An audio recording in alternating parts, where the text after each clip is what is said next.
He locks my brother away in the old mill!" The 5-year-old collapsed through the diner door, her bare feet painting blood across the tile. "Ryan's been gone for 4 days! The deputy won't help because he's the one who took him!"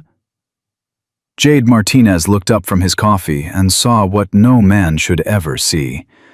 A child who'd walked 5 miles through Montana snow because every adult in her life had failed her. Her name was Lily Chen. Her brother was 9 years old, and the man who'd taken him was Deputy Marshal Frank Holloway, Millbrook's golden boy. Within 2 hours, 98 motorcycles would converge on this town, and a secret buried in concrete and lies would finally crack open. Subscribe right now and follow this story to the end. Comment what city you're watching from so I can see how far justice can reach. The waitress screamed. Jade was already moving, his boots hitting the floor before his brain fully processed what he was seeing. The little girl swayed on her feet, her lips blue, her eyes rolling back. "Maya!" Jade caught the child before she hit the ground. "Doc, now!" Maya Sullivan dropped her menu and ran, her medic training overriding everything else. She knelt beside Jade, her fingers finding the girl's pulse while her eyes catalogued the damage. Frostbite on the toes, hypothermia setting in, skin like ice. "She's at 94 degrees. We need heat, blankets, warm fluids." Maya stripped off her own leather jacket and wrapped it around the tiny body. "Someone call an ambulance." "No!" The girl's eyes snapped open, wild with panic. "No ambulance. They'll tell Deputy Holloway. He'll know I left. He'll hurt Ryan worse." "Easy, sweetheart, easy." Jade's voice dropped into the gentle register he'd learned in foster homes. The one that said, "I've been where you are. Nobody's calling anyone you don't want us to call.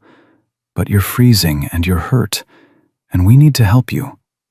Can you let us do that?" The girl studied his face, taking in the gray beard, the weathered skin, the skull patch on his vest that said, "Iron Wolves, MC, Montana Chapter." She was making a calculation that no 5-year-old should know how to make, weighing the danger she could see against the danger she'd left behind. "You're bikers," she whispered. "Yes, ma'am." "Mommy said bikers are dangerous." Jade's wife, Sarah, appeared beside him with a first aid kit and thermal blankets. She had kind eyes and gray hair pulled back in a braid, and she knelt down so she was eye level with the child. "Your mommy was right, honey. We are dangerous, but not to little girls who need help. What's your name?" "Lily. Lily Chen." "Well, Lily Chen, my name is Sarah, and this is my husband, Jade. We're going to get you warm and fed, and then you're going to tell us exactly what happened. Deal?" Lily nodded, and Sarah lifted her onto a booth seat, wrapping the thermal blankets around her while Maya worked on her feet. The diner had gone silent. 6 other bikers from the Iron Wolves sat frozen, watching this tiny, damaged thing bleed on their vinyl. "Rico," Jade said quietly, "lock that door. Nobody comes in or out until we know what we're dealing with." Rico Delgado moved fast, flipping the sign to closed and pulling the shade. He was 29, lean and sharp, and he'd spent 3 years in Army intelligence before the Iron Wolves became his family. He understood that when a child showed up bleeding and terrified, you controlled the environment first. Sarah brought hot chocolate. Lily wrapped her small hands around the mug, and Jade watched her drink with the desperate gratitude of someone who'd been walking for hours with no destination except away. "When did you last eat, sweetheart?" "Yesterday morning, before I left." "Left from where?" "Home. Our house on Pinewood Drive." Maya looked up from bandaging Lily's feet. "Pinewood Drive is 5 miles from here." "I know. I counted the street signs." Jade felt something cold settle in his stomach. 5 miles. in late November Montana, with no coat and no shoes. He glanced at Sarah, saw his own horror reflected in her face. "Lily," Sarah said gently, "you said someone locked your brother away. Can you tell us what happened?" Lily's face crumpled, but she fought the tears back with a stubbornness that broke Jade's heart. "Ryan saw something bad at the old Riverside Mill 4 days ago." "What did he see?" "Deputy Holloway meeting with men in suits." Ryan had Mommy's old phone. We're not supposed to use it, but Ryan wanted to take pictures of the birds that nest at the mill. He was up in the loft, and the deputy came with these men, and they were moving boxes. Ryan said the boxes had police tape on them, evidence bags. Rico pulled out his own phone, started taking notes. "Did Ryan recognize any of the other men?" Lily shook her head. "But he took pictures, lots of pictures, and then—" Her voice broke. "And then Deputy Holloway looked up and saw him." The diner was silent, except for the hum of the refrigerator. "What did the deputy do?" Jade asked. "He yelled at Ryan to come down.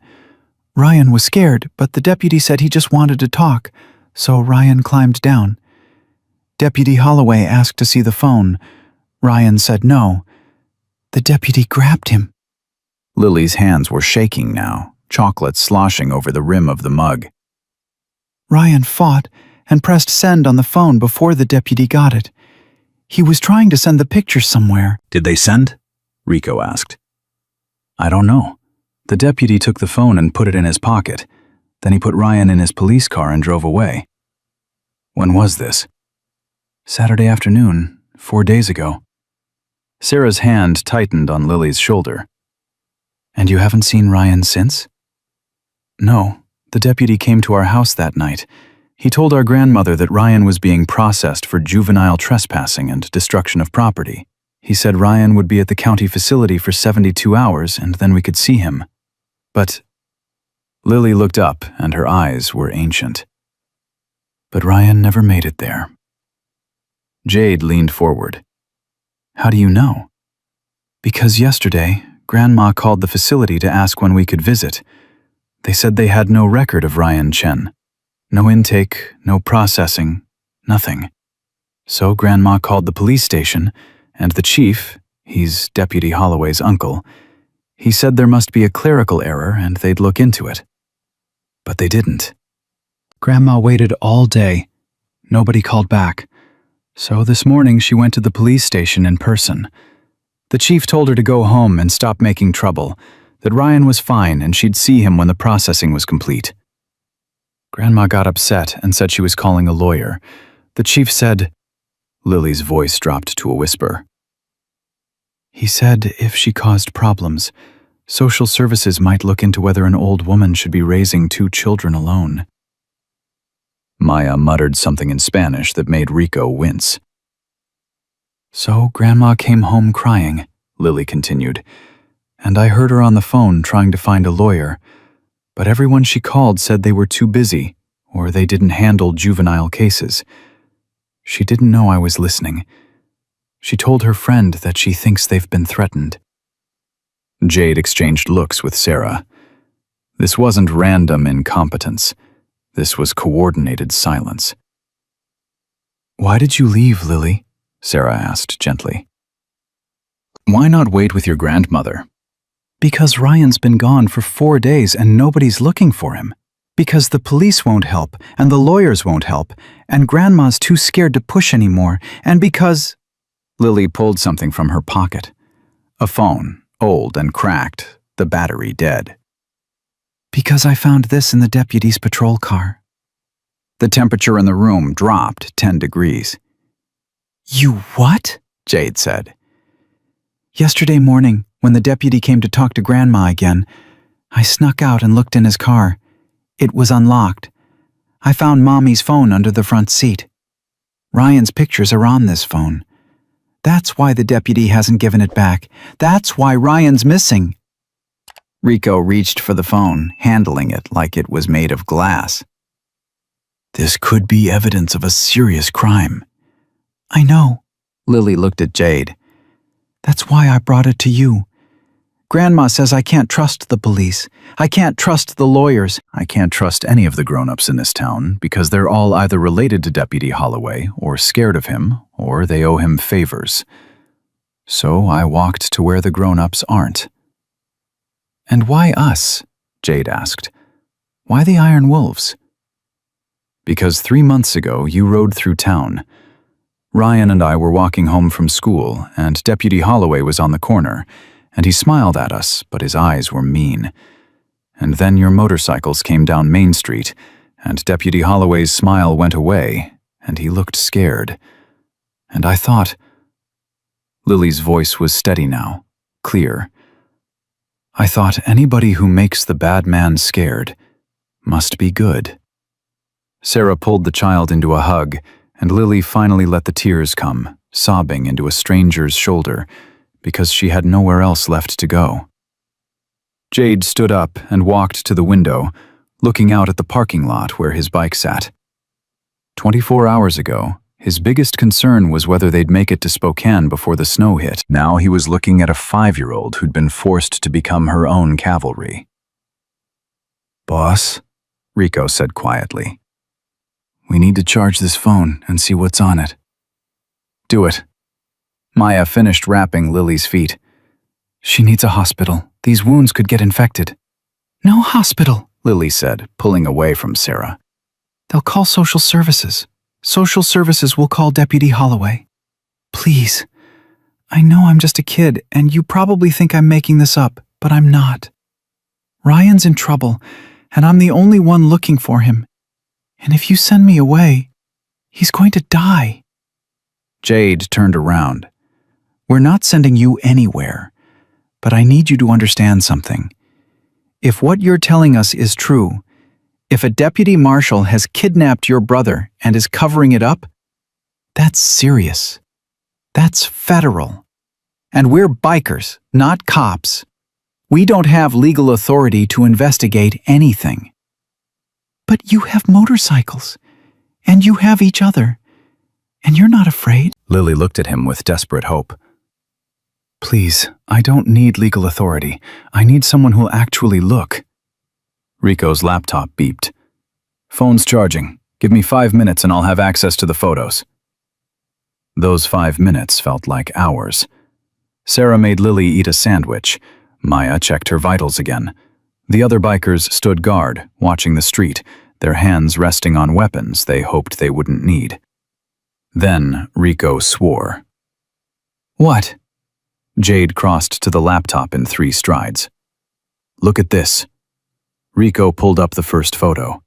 It showed Deputy Marshal Frank Holloway standing in the Riverside Mill with 3 men in dark suits.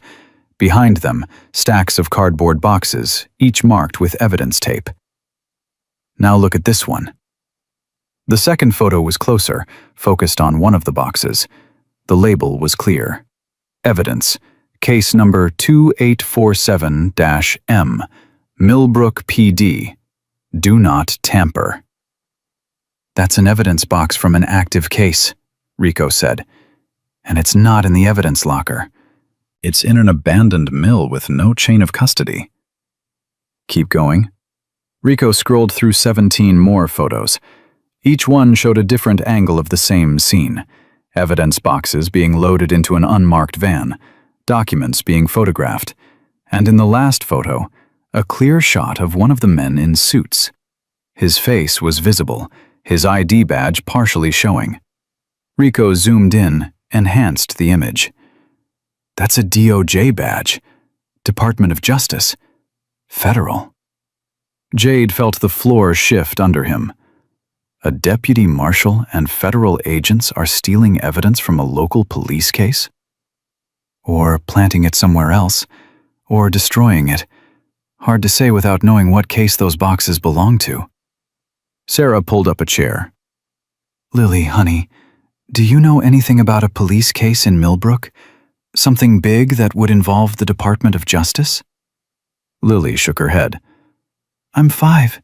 Nobody tells me about police stuff. What about your dad? Did he work for the police? No. Daddy was an engineer. He checked water and soil and stuff for the environment. Rico and Jade locked eyes. Lily, Jade said carefully, what happened to your dad? The little girl's face went very still. He died 18 months ago. Accident at the Riverside Mill.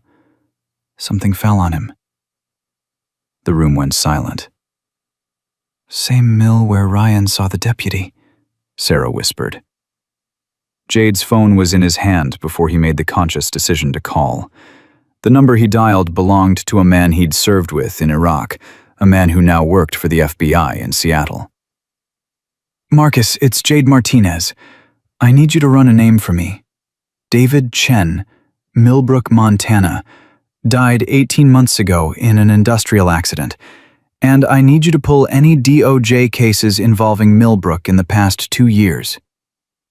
He hung up and looked at his wife. We're staying. I know. This could get bad.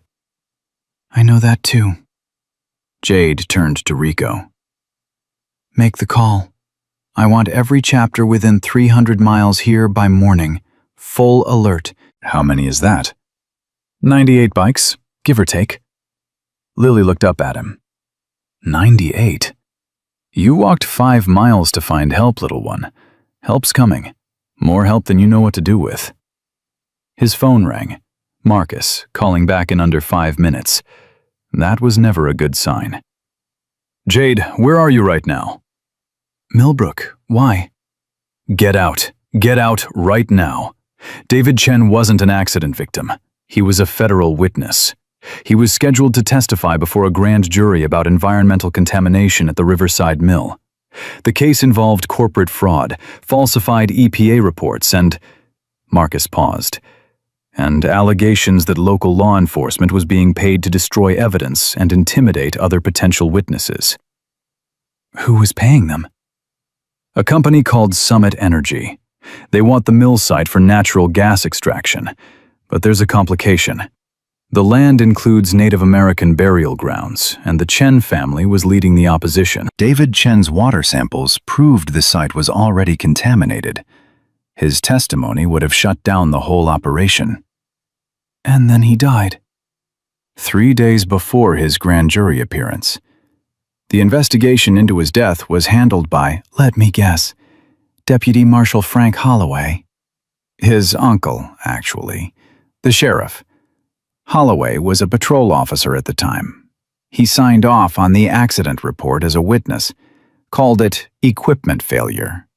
No criminal charges filed. Jade looked at Lily, who was watching him with eyes that understood more than they should. Marcus, if David Chen was a federal witness, why didn't the FBI protect his family?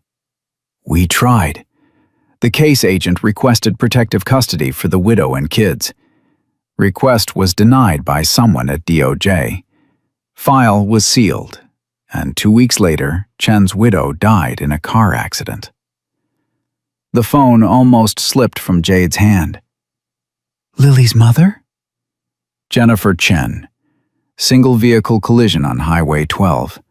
No witnesses. Investigation ruled it driver error, and the investigator was Frank Holloway.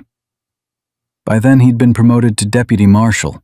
He handled the whole thing, and somehow he ended up being appointed as the children's emergency guardian until the grandmother filed for custody, which took 6 months because her petition kept getting lost in the system. Jade looked at Lily. Who lost your grandmother's custody petition? I don't know. Grandma said it was the court, but Deputy Holloway was always really nice to us during that time. He said he was making sure we were safe while they processed the paperwork. He was keeping you close, Sarah said, making sure you didn't talk to the wrong people. Jade spoke into the phone. Marcus, 2 days ago, Ryan Chen witnessed Holloway and federal agents moving evidence boxes at the same mill where his father died. Ryan took photos. Holloway arrested him for trespassing, and Ryan disappeared. No record at the juvenile facility. No lawyer will touch the case. The local police chief, Holloway's uncle, is stonewalling. Marcus was quiet for so long, Jade thought the call had dropped. Marcus? I'm here. I'm just trying to figure out how to tell you that the DOJ agents in those photos might be the same ones who buried the Chen investigation 18 months ago. You're saying federal agents are working with a local deputy to cover up a double homicide? I'm saying Summit Energy has enough money to buy anyone they need, and the Chen family has been in their way for 2 years. David testified. He died. Jennifer started asking questions. She died. And now Ryan has evidence that could expose the whole operation, so... So he's next. Jade's voice was cold. Unless we find him first. Jade, listen to me. If you're right, if federal agents are involved, you cannot handle this alone. I'm calling the Seattle field office right now. They'll have a team in Millbrook by tomorrow morning. Ryan's been missing for 4 days.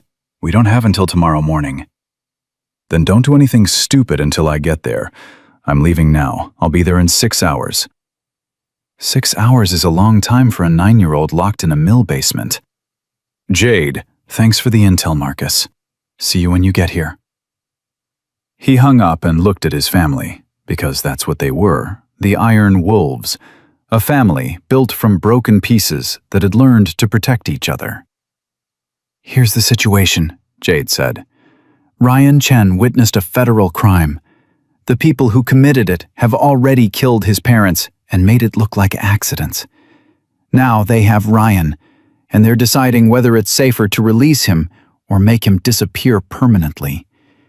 We have, he checked his watch, maybe 12 hours before they make that decision.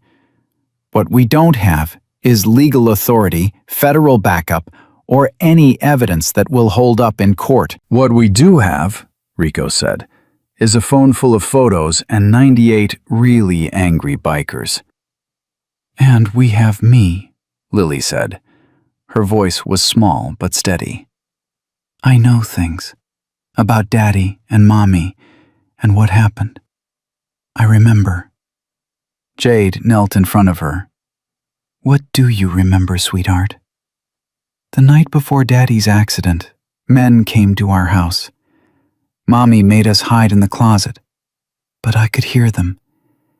They told Daddy that if he testified, bad things would happen to his family.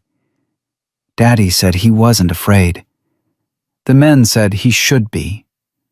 And then they left, and Daddy and Mommy had a big fight. Daddy said he had to do the right thing. Mommy said the right thing was keeping his children alive. Lily's hands were shaking again. Sarah took them, held them steady. The next day, Daddy went to the mill. He said he wanted to collect one more water sample before the testimony. He took Ryan with him. Ryan was with him when the beam fell. Ryan saw... Lily's voice broke. Ryan saw it wasn't an accident. Someone had cut the support beam partway through. Daddy told Ryan to run and get help.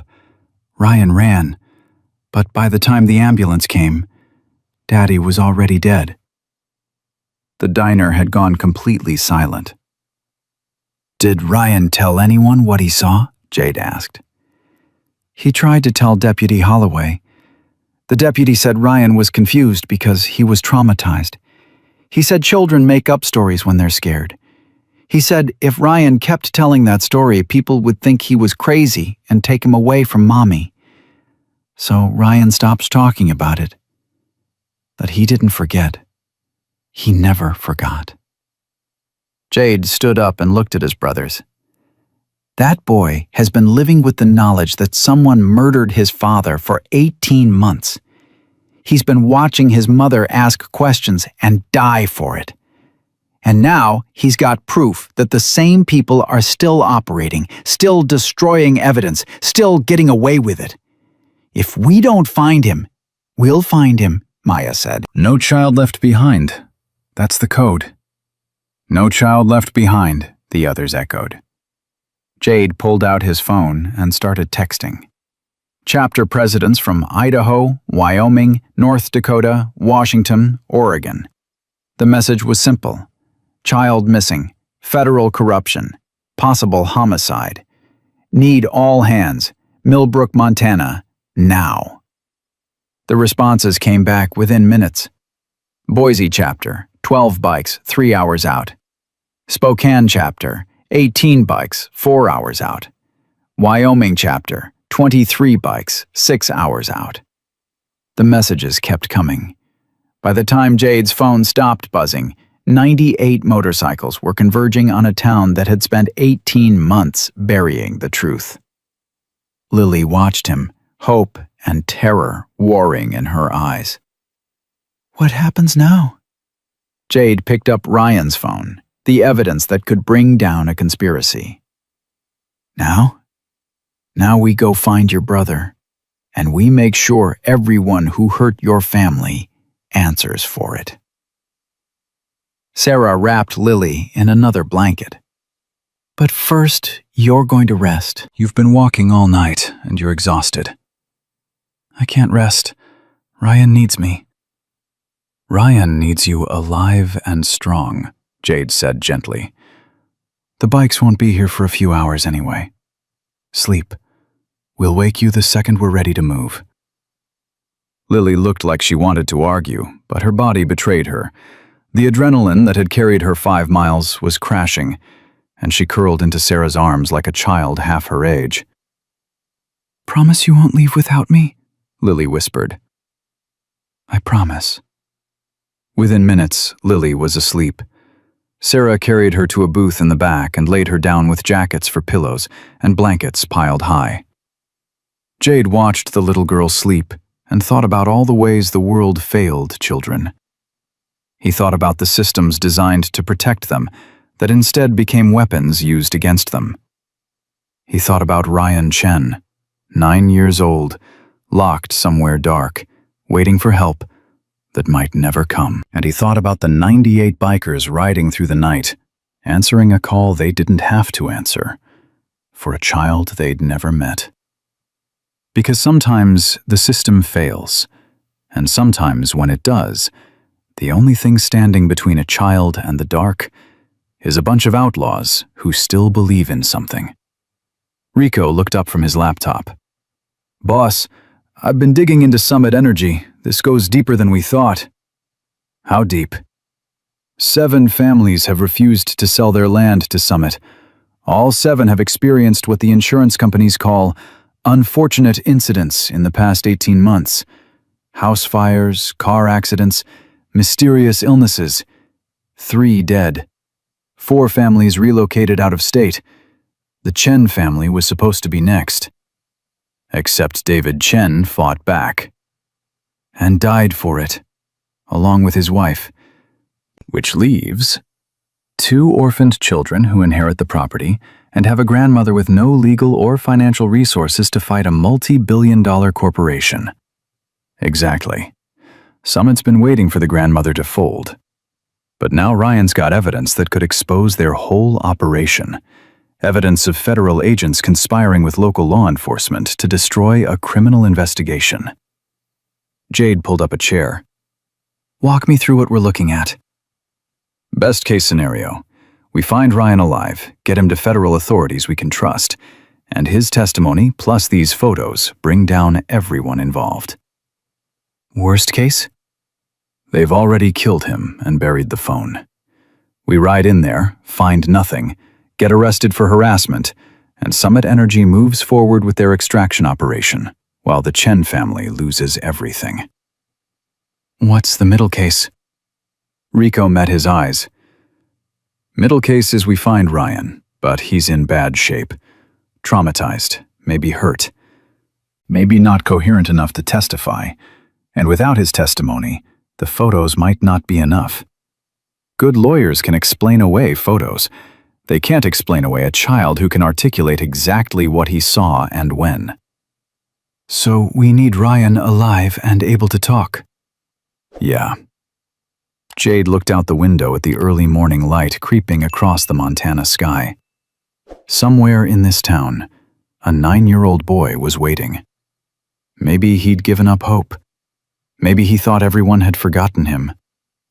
Maybe he needed to know that sometimes, when you call for help in the dark, the cavalry actually shows up. Even if that cavalry wears leather instead of badges. Jade's phone rang again. Unknown number. Martinez. Mr. Martinez. The voice was male, smooth, educated. My name is Victor Brennan. I'm an attorney representing Summit Energy Corporation.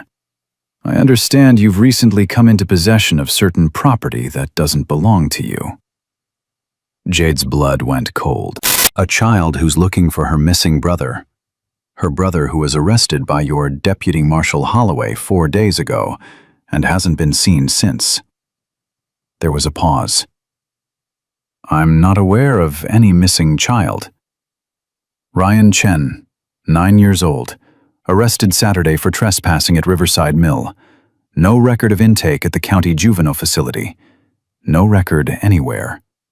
His grandmother has filed multiple inquiries and been stonewalled at every turn. That sounds like a matter for local law enforcement. Local law enforcement is the problem. Another pause, longer this time. Mr. Martinez, I'm going to give you some advice.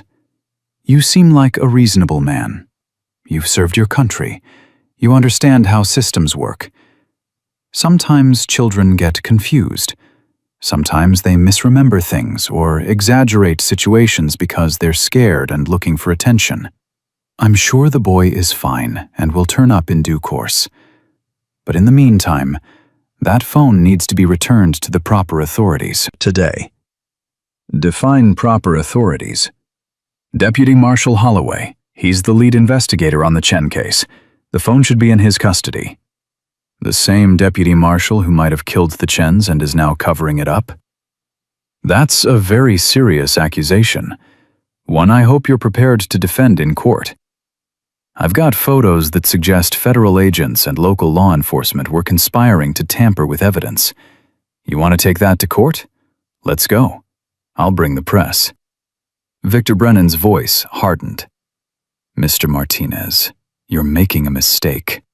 Summit Energy has substantial resources and excellent relationships with law enforcement at every level. If you pursue this, you'll find yourself facing charges you can't defend against. You'll lose your business, your freedom, possibly your life. And that little girl sleeping in your diner? She'll end up in state custody, right where Deputy Holloway can keep an eye on her. Is that really what you want? Jade looked at Lily, small and broken and trusting. What I want, Jade said quietly, is for Ryan Chen to be returned to his family alive and unharmed. What I want is for the people who killed his parents to answer for it. And what I want is for predators like you to understand that there are still some people in this world who can't be bought or threatened into silence. Then you're a fool. Maybe. But I'm a fool with 98 brothers who feel the same way. And we're coming for that boy. You can help us or get out of our way, but either way, we're not stopping. You've been warned, Mr. Martinez. What happens next is on you. The line went dead. Rico looked up from his laptop. They know we have the phone. And they know Lily's here, which means they'll be coming for her. Jade walked to the window and looked out at the empty street. Dawn was breaking over Millbrook, painting the sky in shades of pink and gold. It looks peaceful. It looked safe. It was neither. Lock this place down, Jade said. Nobody in or out except our people. And somebody wake up Lily. She needs to know what we're walking into. Because that was the thing about fighting monsters. Sometimes you had to wake up the children and tell them the truth. The nightmare wasn't over. It was just beginning. Sarah was shaking Lily awake when the first motorcycle rumbled into the parking lot. Then another. Then 6 more. The sound built like thunder, and Lily's eyes went wide. "They're here," she whispered. Jade stepped outside into the cold morning air and watched them come. The Boise chapter rolled in first, 12 bikes in tight formation, led by a woman named Rachel Gunner Torres, who'd lost her own daughter to a custody battle rigged by a corrupt judge. She killed her engine and pulled off her helmet, her dark eyes finding Jade's. "Heard you got a missing kid situation. 9-year-old boy, 4 days gone." Local deputy took him and erased the records. "Then let's go get him." The bikes kept coming. Spokane chapter, Coeur d'Alene, Great Falls. They filled the parking lot and spilled onto the street, and Millbrook woke up to the sight of 98 motorcycles parked outside a closed diner like an occupying army. Jade gathered the chapter presidents inside. Lily sat at the center table, small and pale, Ryan's phone in front of her like evidence at a trial. "Tell them what you told me," Jade said gently. Lily repeated the story. Her voice shook at first, then steadied as she went. The other bikers listened without interrupting, and when she finished, Gunner leaned forward. "You walked 5 miles in the snow to find us." "Yes, ma'am." "Barefoot?" "I didn't have time to find my shoes." Gunner looked at Jade. "What do we know about the deputy?" Rico pulled up his laptop. "Frank Holloway, age 34, Deputy Marshal, Millbrook Division, decorated officer, community volunteer. His uncle is Sheriff James Holloway. His girlfriend is the high school counselor. His cousin runs the county clerk's office. His family's been in law enforcement here for 3 generations. So he's connected. He's the whole damn system. And according to FBI intel, he's been on Summit Energy's payroll for at least 2 years, maybe longer." A biker from Wyoming named Stone spoke up. "What's Summit Energy's angle?" "Natural gas extraction. The Riverside Mill site sits on top of a major deposit, but the land includes native burial grounds, and the Chen family's been leading the opposition. They've blocked every permit, every environmental waiver. Summit's invested $40 million in this project, and they can't move forward until the Chens are out of the way." "So they killed the parents." "Made it look like accidents, and now they've got the kid who can prove it." Lily's hands were shaking. Sarah put an arm around her. "Where's the mill?" Gunner asked. "East side of town." "Abandoned since the Chen accident. Condemned by the city. But there's been activity there at night. Trucks. Lights in the basement level." "Then that's where we start." Jade held up a hand. "We go in smart. No cowboy shit. We're looking for a child, not starting a war." "Yet," Stone said. "Yet." They divided into teams. Gunner took 12 bikes to canvass the families who'd refused to sell to Summit Energy. Stone took another group to set up surveillance on the mill from a distance. Maya and 3 others would hit the county records office when it opened and demand to see Ryan's intake paperwork. Rico stayed at the diner with his laptop, digging deeper into Summit's operations. Lily stood up. "I want to go to the mill."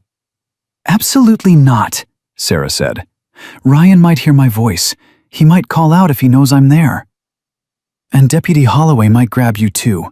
Then we've got 2 missing kids instead of 1. I don't care. Ryan saved my life when Daddy died. He held me when Mommy died. He's been protecting me for 18 months, and now it's my turn to protect him." Jade knelt in front of her. "You already protected him. You got us here. That's your job done. Now let us do ours." "But no buts. You stay here with Rico and Sarah where it's safe. That's not negotiable." Lily looked like she wanted to argue, but something in Jade's face stopped her. She nodded, and Jade felt a weight lift. One less thing to worry about. The teams rolled out at 7 a.m., and Millbrook's morning commuters got an education in what 98 motorcycles looked like when they owned the streets. People stopped on sidewalks, cars pulled over, and in the police station on Main Street, Deputy Marshal Frank Holloway watched through the window and reached for his phone. Gunner's team hit the first house at 7:15. The family's name was Morrison. Husband, wife, 3 kids under 10. Their house had burned down 6 months ago. Fire marshal ruled it electrical, but the husband told a different story. "We were the last holdouts on Oak Street," John Morrison said. He was a thin man with tired eyes, sitting in the kitchen of the rental house they'd moved to after the fire. 6 families on that block owned land Summit wanted. 5 sold within a year. We refused. "Why?" Gunner asked. "Because my grandfather built that house. Because that land's been in my family for 4 generations. Because Summit's offer was a quarter of what the property was worth, and everyone knew once they got the mill site, property values on Oak Street would skyrocket. They lowballed us, hoping we were desperate enough to take it." "What happened after you refused?" Morrison's wife, Lisa, spoke up. "Harassment started immediately. Threatening letters, dead animals left on the porch. Someone slashed our tires 3 times in 2 weeks. Then our youngest got sick, Emma, she's 7. Started vomiting, couldn't keep food down. Doctor couldn't figure out what was wrong." "Environmental poisoning," Gunner said. "That's what we thought.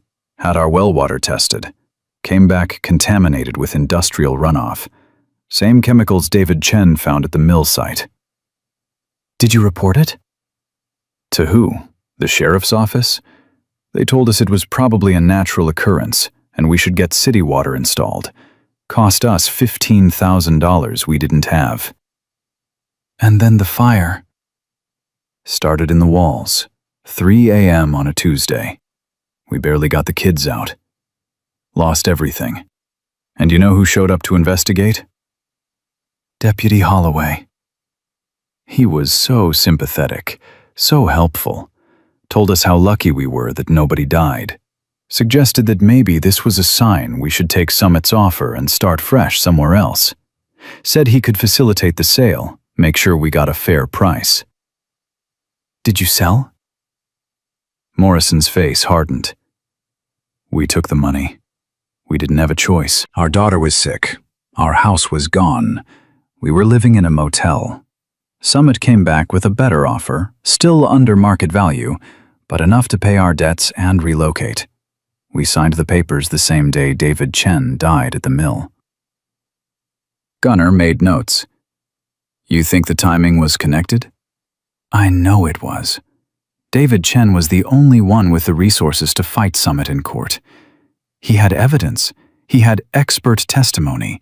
He was going to testify that Summit had been deliberately contaminating properties to drive down values and force sales. Once he was dead, the rest of us folded." "What about his wife?" Lisa Morrison started crying. "Jennifer called me 2 weeks after David died. She said she was scared. She said men had come to her house and told her that if she continued David's lawsuit, her children would be orphaned. She asked me what she should do, and I told her." Lisa's voice broke. "I told her to think of her kids and let it go. I told her no amount of money was worth dying for. And then she died anyway." The kitchen went silent except for Lisa Morrison's quiet sobs. "Did Jennifer say who the men were?" Gunner asked gently. "Federal agents. She said they showed her badges. Department of Justice. They told her the investigation into David's death was closed, and she needed to stop making accusations or she'd be charged with filing false reports and lose custody of Ryan and Lily." "Jesus," one of Gunner's team whispered. "She died 3 days later. Car accident on a straight stretch of highway she'd driven 1,000 times. And Deputy Holloway investigated that one, too. Ruled it driver error. Case closed." Gunner stood up. "Mr. and Mrs. Morrison, would you be willing to testify to all of this if we can guarantee your safety?" John Morrison looked at his wife, then at the rental house that would never be home. If you can guarantee it. But Summit owns half this town. They've got judges, cops, politicians. How do you fight that? By making so much noise, they can't silence us all. The team hit 5 more families in the next 2 hours. The stories were variations on the same theme: intimidation, contamination, mysterious accidents, and every single investigation handled by the Holloway family or their associates. By 9:30, Gunner had 6 families willing to testify and a pattern so clear a first-year law student could prosecute it. Meanwhile, Stone's surveillance team set up in an abandoned warehouse with a clear view of the Riverside Mill. Through binoculars, they watched a security guard patrol the perimeter every hour. They watched delivery trucks come and go through a back entrance. And at 10 a.m., they watched Deputy Marshal Frank Holloway pull up in his cruiser and unlock the front gate. Stone radioed Jade. "Holloway just entered the mill. He's alone." "Can you see what he's doing?" "Negative. He went inside. No visual through the windows. They're boarded up. Stay on him. If he comes out with a kid, I want to know immediately." Jade was at the county courthouse with Maya, waiting for the clerk's office to open. When it did, they walked in together, and the young woman behind the counter took one look at their vests and went pale. "We need to see the intake records for Ryan Chen," Maya said. "Arrested Saturday night, juvenile trespassing." I don't have access to those records. You'd need to request them through official channels." "Official channels seem to be broken. We'll wait while you find someone who does have access." The clerk disappeared into a back office. Voices rose in argument. 5 minutes later, an older woman emerged. The county clerk, according to her nameplate. Also, according to Rico's research, Deputy Holloway's cousin. "I'm afraid juvenile records are sealed," the clerk said. "Even if we had a record of this child, I couldn't share it without a court order." "Do you have a record?" Jade asked. "I can't answer that without a court order." "A child has been missing for 4 days. His grandmother filed multiple inquiries. You're telling me you can't confirm whether he's in county custody?" "That's exactly what I'm telling you." Maya leaned forward. "Ma'am, we're not asking for details. We're asking for confirmation that a child exists in your system. That's public information. If you refuse to provide it, we'll assume you're part of the cover-up." The clerk's face flushed. "Cover-up? How dare you?" "How dare we ask where a missing child is? How dare we expect public officials to do their jobs? Which part offends you?" "I think you should leave." "We're not leaving until we see proof that Ryan Chen is safe." "Then I'm calling security." "Call them." The clerk picked up the phone, and 3 minutes later, 2 sheriff's deputies arrived. They were young, early 20s, and they looked nervous facing a room full of bikers. "These people are harassing our staff," the clerk said. "I want them removed." One deputy cleared his throat. "Folks, I'm going to have to ask you to leave the building." "We're here legally, requesting public information," Jade said calmly. "We haven't raised our voices. We haven't threatened anyone. We have a right to be here." "You're disrupting government operations." "The only disruption is this office refusing to account for a missing child." The deputy's partner spoke up. "What child?" "Ryan Chen, 9 years old, arrested Saturday night by Deputy Marshal Holloway. No record of intake at the juvenile facility. No record here. His grandmother's been stonewalled for 4 days." The 2 deputies exchanged glances. Something passed between them. Confusion, maybe concern. "Ma'am," the first deputy said to the clerk, "do we have a record of Ryan Chen in the system?" "That's confidential information." "I'm a sworn law enforcement officer asking about a missing child report. Is there a record or not?" The clerk's face went rigid. "You'll have to speak to your supervisor about this." "My supervisor is Sheriff Holloway, who happens to be Deputy Holloway's uncle, which is why we're asking you directly." The clerk's hand tightened on the phone. "I'm calling the sheriff." "You do that," the deputy said. Then he turned to Jade. Give me the grandmother's name and contact information. I'll look into this myself. Jade handed him a card with Grace Chen's details. The deputy looked at it, looked at his partner, then at the clerk, who was already dialing. "Come on," the deputy said to Jade. "Let's take this conversation outside before it gets messy." They walked out of the courthouse into cold sunshine. The deputy's nameplate read Collins. "Officer Collins," Jade said. "Are you aware that Deputy Holloway is under investigation by the FBI for evidence tampering and possible involvement in the deaths of David and Jennifer Chen?" Collins stopped walking. "What?" "Ryan Chen's parents. Both died in accidents investigated by the Holloway family. Both were opposing Summit Energy's mill project. Both deaths happened at convenient times for Summit. Now, Ryan witnesses Holloway moving evidence boxes at the same mill where his father died. And suddenly, Ryan disappears from official records. You see the pattern?" "I see a lot of accusations without proof." "We have photos, 17 of them. Holloway and federal agents moving police evidence boxes at an unsecured location. That's tampering. That's felony misconduct." Collins was quiet for a long moment. "If what you're saying is true, I can't help you. Sheriff Holloway runs this department with an iron fist. Anyone who questions him gets transferred or fired. I've got a wife and a baby at home. I can't afford to lose this job."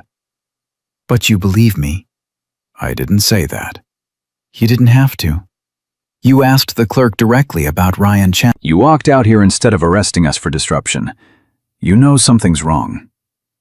Collins looked back at the courthouse.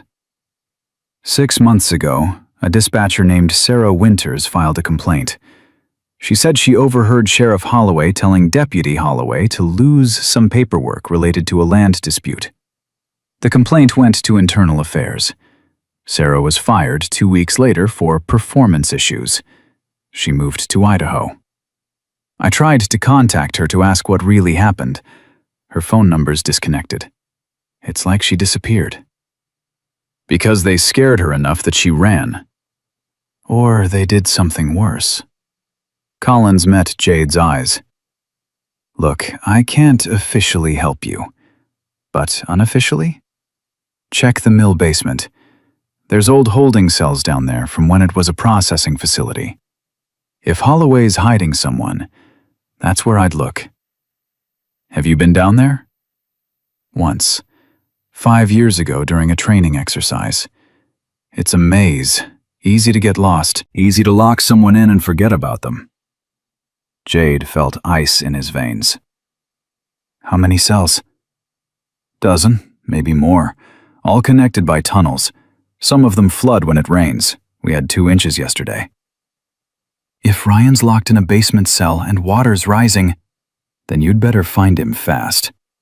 Collins walked back toward his patrol car, and Jade pulled out his phone. "Stone, it's Jade. We need eyes inside that mill. Now." "Copy that. We've got thermal imaging equipment in the truck. Give us 20 minutes to set up." 20 minutes felt like 20 hours. Jade paced the sidewalk while Maya coordinated with Gunner's team. Rico called with an update that made everything worse. "Boss, I hacked the county system. You're not going to like what I found." "Tell me." Ryan Chen's intake record existed until Sunday morning at 2 a.m. Then someone with admin-level access deleted it. Not just archived it, deleted it completely. Wiped the file, the backups, everything. Who has admin access? The county clerk, the sheriff, and anyone with the sheriff's login credentials. Which means Holloway. Yeah, but here's the interesting part. The deletion was logged from an IP address that traces back to Summit Energy's corporate office. Jade stopped pacing. Summit deleted Ryan's records directly? Or someone working for Summit using their network? Either way, it proves coordination between the company and local law enforcement. This isn't just a corrupt cop. This is systematic. Can you recover the deleted file? Already did. According to the original intake form, Ryan was supposed to be transferred to state custody Monday morning. Transfer order was signed by Judge Crawford, who, by the way, owns 15,000 shares of Summit Energy stock.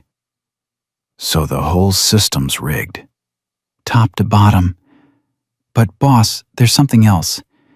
The intake form lists Ryan's condition at booking. Multiple contusions, laceration above left eye, Possible concussion. The booking officer noted that Ryan claimed he was injured during arrest, but Deputy Holloway stated the injuries were from resisting and falling. Jade's hand tightened on the phone. He beat that kid. And documented it as self-defense. If Ryan dies in custody, Holloway's already got a paper trail showing the kid was injured before intake. He's setting up his defense. Ryan's not going to die. We're getting him out. You'd better do it soon. I just intercepted police dispatch. Sheriff Holloway's calling in mutual aid from 3 counties. They're organizing a coordinated response to what they're calling motorcycle gang activity threatening public safety. How many officers? 60, maybe more. They're staging at the armory. ETA 30 minutes. Jade looked at the courthouse, at the deputies who'd been called to remove them, at the town that had spent 18 months looking the other way while children were orphaned and families were terrorized. Tell Stone to move on the mill. Tell Gunner to pull her teams back to the diner, and tell everyone to gear up. If the cops want a confrontation, we'll give them one. But we're getting that kid out first. Copy that. Jade was heading back to his bike when his phone rang again. Unknown number. He almost didn't answer, but something made him pick up. Martinez? Mr. Martinez, this is Grace Chen, Ryan and Lily's grandmother. Jade's heart rate spiked. Mrs. Chen, are you all right? No. Her voice was shaking. 2 men just left my house. Federal agents. They said they were investigating Ryan's disappearance and needed to ask me questions. But the questions weren't about Ryan. They were about Lily. They wanted to know where she was. They said she'd run away, and they were worried about her safety.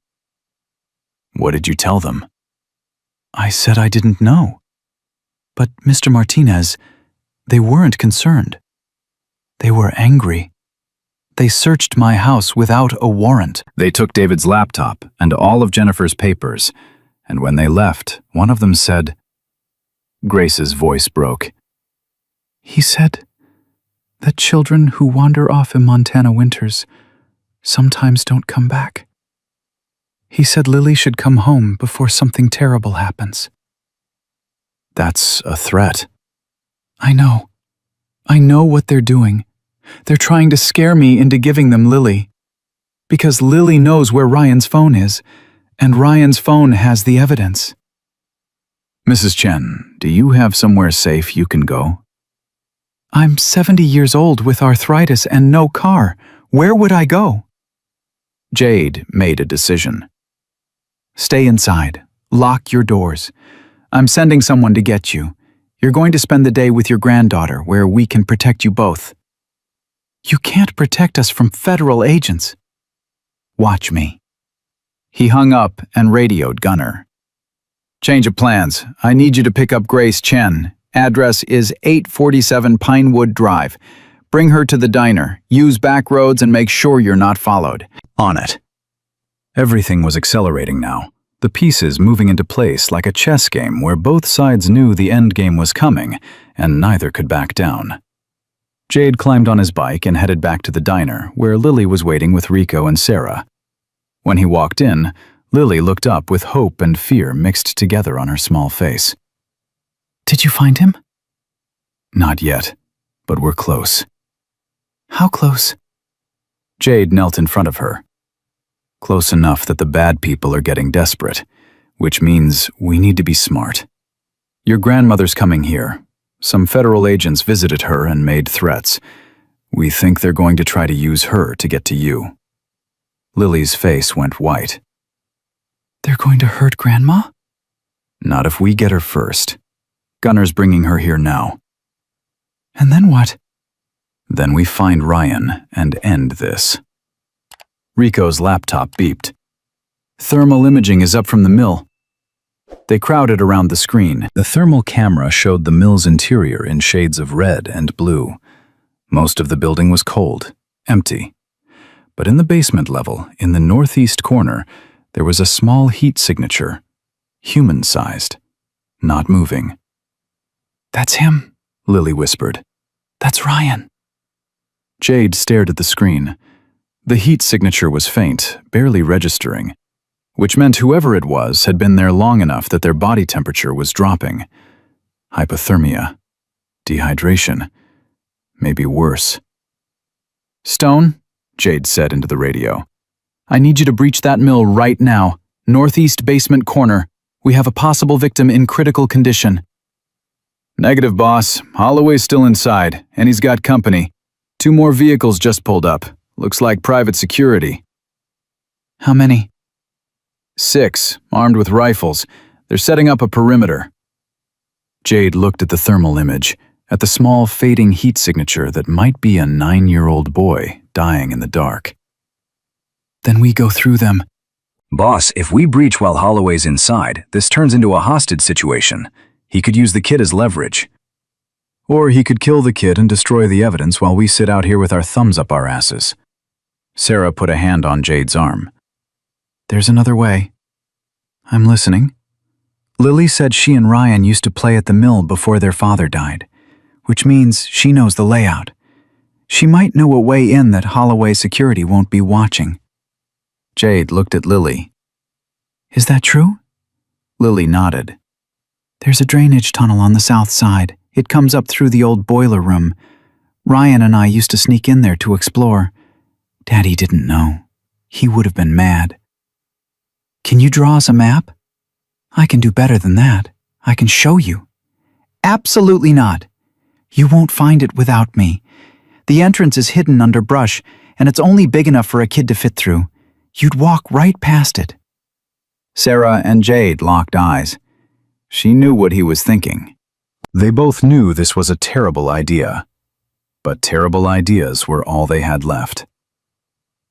If we do this, Jade said slowly, you follow every instruction exactly. No arguing, no running off. You do what I say when I say it. Understood? Understood. And if shooting starts, you hit the ground and stay down, no matter what. Even if you hear Ryan's voice, even if you think you can help, you stay down. I promise. Jade stood up and looked at his family, at the bikers who'd ridden through the night to save a child they'd never met, at the little girl who'd walked 5 miles barefoot because she refused to give up. All right, he said. Let's go get her brother. The drainage tunnel was exactly where Lily said it would be, hidden under 2 decades of brush and rust on the south side of the mill. Jade sent Stone's team to create a distraction at the front gate while he, Maya, and 2 others named Reaper and Ghost followed Lily through the undergrowth. There, Lily whispered, pointing to what looked like solid ground. You have to move the metal plate. Reaper pulled away branches and found it. A rusted grate barely 3 feet across. He tested it with his weight and it held. But when he tried to lift it, the metal screamed. We can't use this, Maya hissed. They'll hear us coming from a mile away. Oil, Ghost said, producing a small can from his pack. Always carry it for the bikes. He worked the hinges while Jade watched the mill. Through the boarded windows, he could see flashlight beams moving on the upper floors. Holloway was still inside, which meant they had minutes at best. The grate came free with a whisper instead of a scream. The hole beneath was black and smelled like standing water and decay. I'll go first, Lily said. Like hell, Jade replied. I go first, then you, then Maya. Reaper and Ghost, you stay topside and watch our 6. Anyone comes, you radio, and then you slow them down. How slow? Slow enough that we get Ryan out before they get in. Jade lowered himself into the tunnel and dropped 6 feet into cold water that came up to his knees. His flashlight showed a concrete passage barely 4 feet high, running into darkness. He reached up and Lily dropped into his arms, light as air and twice as fragile. "Which way?" he asked. She pointed left without hesitation. 30 feet, then right at the junction. The boiler room is straight after that. They moved through the tunnel, and the water got deeper with every step. By the time they reached the junction, it was at Jade's waist, and Lily was struggling to keep her head above the surface. He lifted her onto his shoulders and kept moving. "How much further?" I don't know. It's been 2 years. Everything looks different. Maya's radio crackled. Stone's voice came through barely above a whisper. "We've got movement at the front gate. Holloway just stepped outside. He's on his phone. Looks agitated." "Copy that. How long do we have?" "Unknown. But boss, there's something else. 3 black SUVs just pulled up. Federal plates. Agents are getting out, and they're geared up like they're expecting a war." Jade's blood went cold. "How many?" 12. All armed. They're talking to Holloway now." "Can you hear what they're saying?" "Negative. Too far out." Jade looked at the tunnel ahead, at the darkness that held a dying child, at the little girl on his shoulders who trusted him to make this right. They were out of time and options, and running on pure, desperate momentum. "Keep eyes on them. If they start moving toward the south side, you let me know immediately." "Copy." The tunnel opened into the boiler room, exactly where Lily said it would. Jade lifted her down, and they stood in ankle-deep water, surrounded by rusted machinery that looked like something from a horror film. Maya swept the room with her flashlight and froze. "Boss, look." Fresh footprints in the sediment, boot prints, leading to a steel door on the far wall. "Someone's been down here recently," Maya whispered. "Holloway," Lily said. "He knows about the tunnel. He must have found it when he investigated Daddy's accident." Jade approached the door. It was locked from their side, which meant whoever had been here had come through and locked it behind them. He tried the handle anyway, and wasn't surprised when it didn't move. "Can you pick it?" Maya asked. "Given about 20 minutes and better tools, yeah. But we don't have 20 minutes. "Then we make noise." "And alert everyone upstairs that we're here?" "You got a better idea?" Jade didn't. He pulled out his sidearm and fired 3 rounds into the lock mechanism. The sound was deafening in the enclosed space, echoing off concrete like thunder. The lock shattered, and the door swung open into a hallway lined with steel doors. "The cells," Lily whispered. They moved fast now, checking each cell. The first 3 were empty. The 4th had a dead rat floating in 6 inches of water. The 5th had graffiti on the walls from teenagers who'd gotten in before the mill was condemned. The 6th was locked from the outside. Jade didn't hesitate. He kicked the door and it flew inward, and there on the floor, in 2 feet of filthy water, was Ryan Chen. He was curled in the fetal position, his lips blue, his skin gray. His hands were zip-tied behind his back, and there was dried blood on his face from a gash above his eye. He wasn't moving. "Ryan!" Lily screamed and threw herself into the water, crawling to her brother. "Ryan, wake up! Please wake up!" Maya was already there, fingers on Ryan's throat, checking for a pulse. Seconds passed like hours. "He's alive," Maya said. "Barely. Pulse is weak and his breathing's shallow. We need to get him warm and dry right now or we're going to lose him." Jade cut the zip ties while Maya wrapped Ryan in the thermal blanket from her pack. The boy's eyes fluttered open for just a moment, unfocused and confused. "Lily?" His voice was barely a whisper. "I'm here, Ryan. I'm here. We're getting you out." "The phone.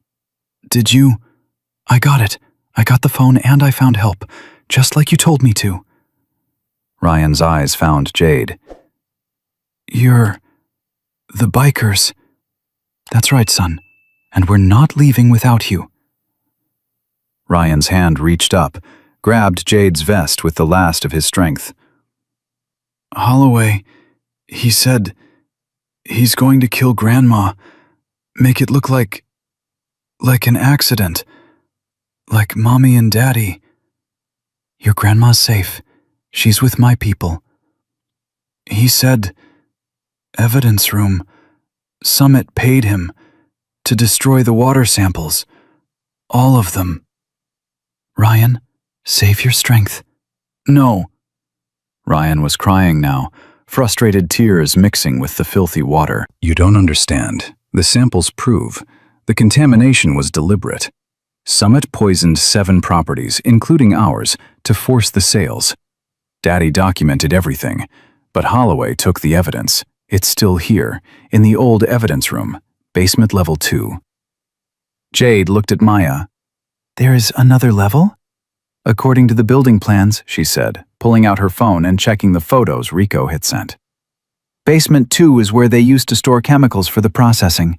Access is through the main building. Which means we have to go up. With a critically hypothermic child who can't walk. Then I'll carry him.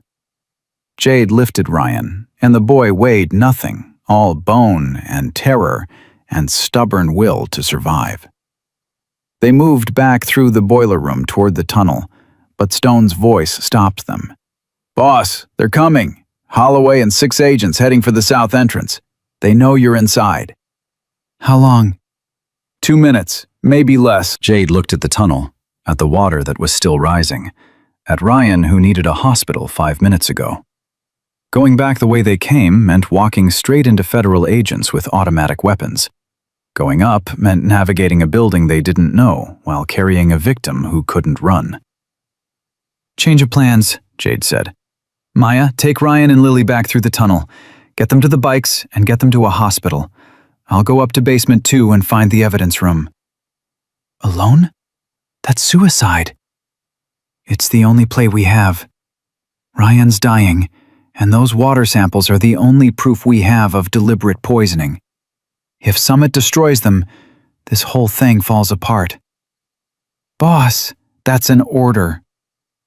Maya looked like she wanted to argue, but Ryan made the decision for her.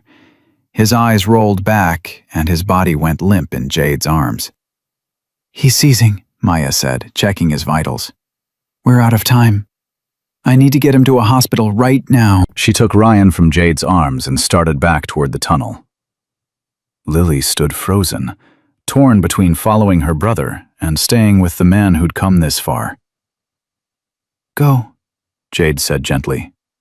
Your brother needs you. But you're going to get the evidence? I'm going to try. Daddy kept samples in a blue cooler. He marked them with orange tape. If you find them...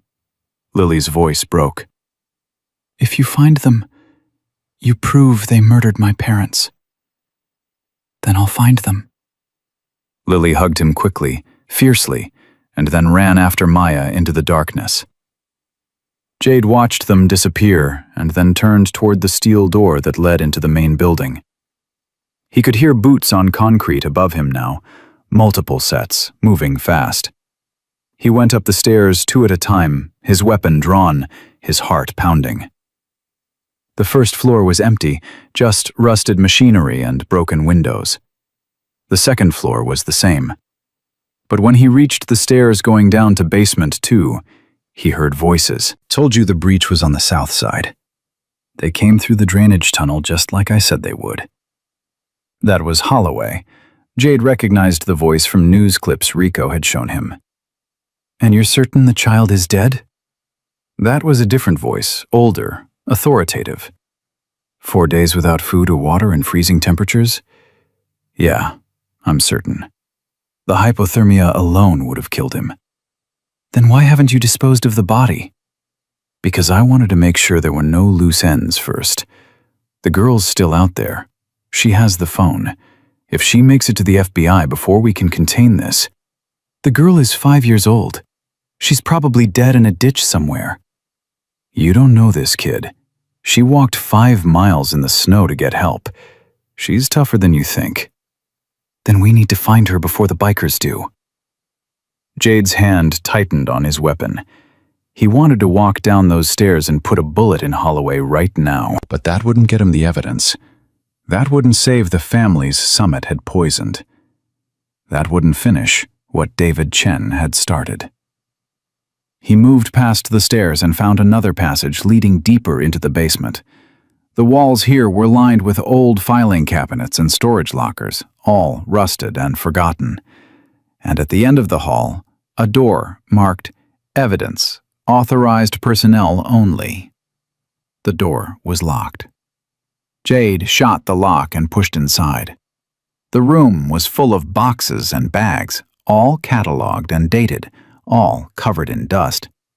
He started searching, looking for orange tape, looking for anything that might be marked as Chen evidence.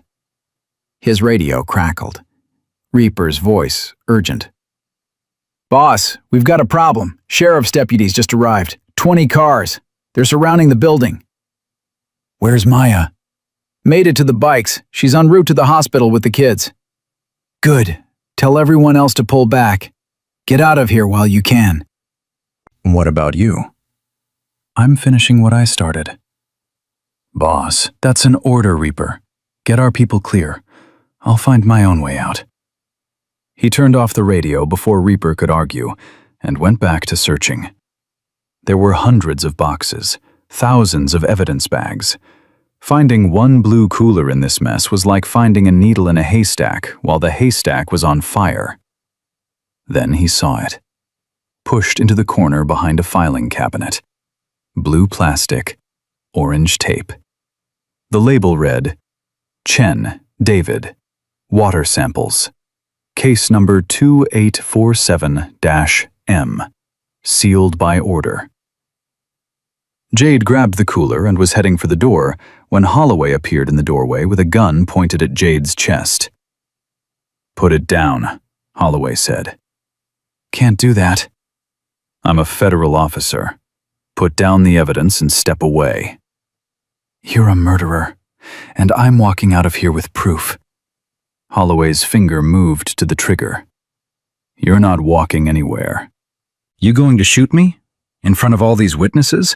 Your own deputies are outside. Your federal friends are upstairs. How are you going to explain killing an unarmed man in an evidence room?" "I'll say you were stealing evidence, contaminating a crime scene. I'll say you went for your weapon, and I defended myself." "Except my weapon's holstered, and you fired first." "Says who?" "Says the 50 bikers who are recording this entire building with cameras. Say the FBI agent who's been listening to this conversation through my wire." Jade pulled open his vest, showed the small microphone taped to his chest. "Say the federal prosecutor who's going to use your confession about killing Ryan Chen to put you away for the rest of your life." Holloway's face went white. "You're bluffing."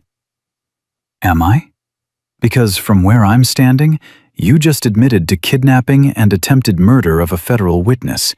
You admitted to evidence tampering. You admitted to being on Summit Energy's payroll, and it's all on tape." "There's no wire. You're lying."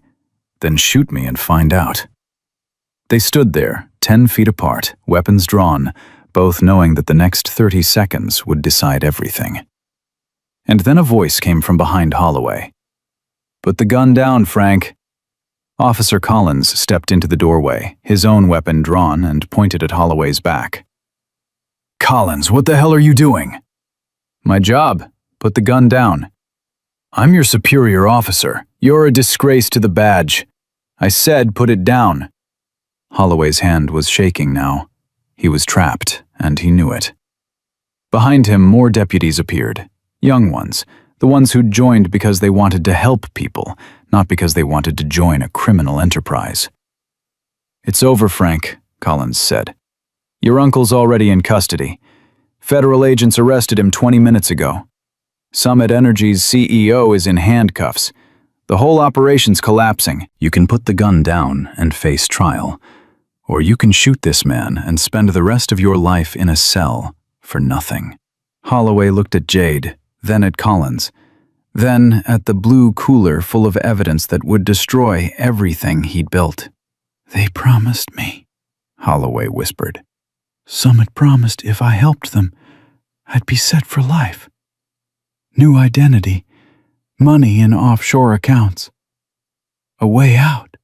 They lied, Jade said. Because that's what predators do. They use people until they're not useful anymore. And then they dispose of them. Just like you were going to dispose of Ryan. The kid saw too much. The kid was 9 years old. And you locked him in a basement to die because you were more afraid of losing your payoff than you were of murdering a child. Holloway's gun dropped. His whole body sagged. Collins moved in fast, cuffing him while reading him his rights. Jade walked out of the evidence room with the cooler under his arm and climbed the stairs to the main floor. Outside, the mill was surrounded by law enforcement from 6 agencies, all of them scrambling to figure out what had just happened. News vans were pulling up, reporters were setting up cameras, and in the middle of it all, a black sedan with federal plates. Agent Marcus Webb climbed out, looking tired and relieved and angry all at once. Jade, you crazy son of a bitch. Took you long enough? 6 hours. I made it in 6 hours. That's pretty damn good considering I had to coordinate with 3 field offices and get emergency warrants. Marcus looked at the cooler. That what I think it is? Water samples proving Summit Energy deliberately contaminated 7 properties to force sales. Evidence that was supposed to be destroyed, but David Chen was smart enough to keep backups. Where's the boy? Hospital. Critical condition, but alive. And Holloway? Cuffed and confessing to anyone who will listen. He's going to roll on everyone to save himself. Marcus took the cooler like it was made of gold. This is going to bring down half of Montana's political establishment. Good. They earned it. A motorcycle pulled up. Sarah was driving, and she looked furious and relieved in equal measure. You turned off your radio, she said. Had to. Couldn't risk them hearing my position. I thought you were dead. Takes more than a corrupt deputy and $1 billion corporation to kill me. She pulled him into a hug, and he held on, letting the adrenaline drain away, letting himself feel the exhaustion and fear he'd been pushing down for hours. Ryan? He asked. Stable. Maya got him to the hospital in time. He's warming up, and they've got IVs going. Doctor said another hour in that cell and he would have died. And Lily? Won't leave his side. Grace is there too. They're together. They're safe. Jade looked at the mill, at the place where David Chen had died and where his son had almost followed him. At the evidence room that held the proof of a conspiracy. At the deputies hauling Holloway out in handcuffs while cameras recorded every second. It's done, he said. Not quite, Marcus said. I'm going to need statements from everyone, the bikers, the witnesses, the families Summit poisoned. This is going to be a long investigation. How long? Months, maybe years. But we'll build a case that sticks. Summit Energy is finished. Everyone who helped them is going down. What about the kids? They'll be protected. Federal witness protection if necessary. And they'll testify when we need them. But for now, Marcus smiled. For now, they get to be kids again. They get to heal. Sarah's phone rang.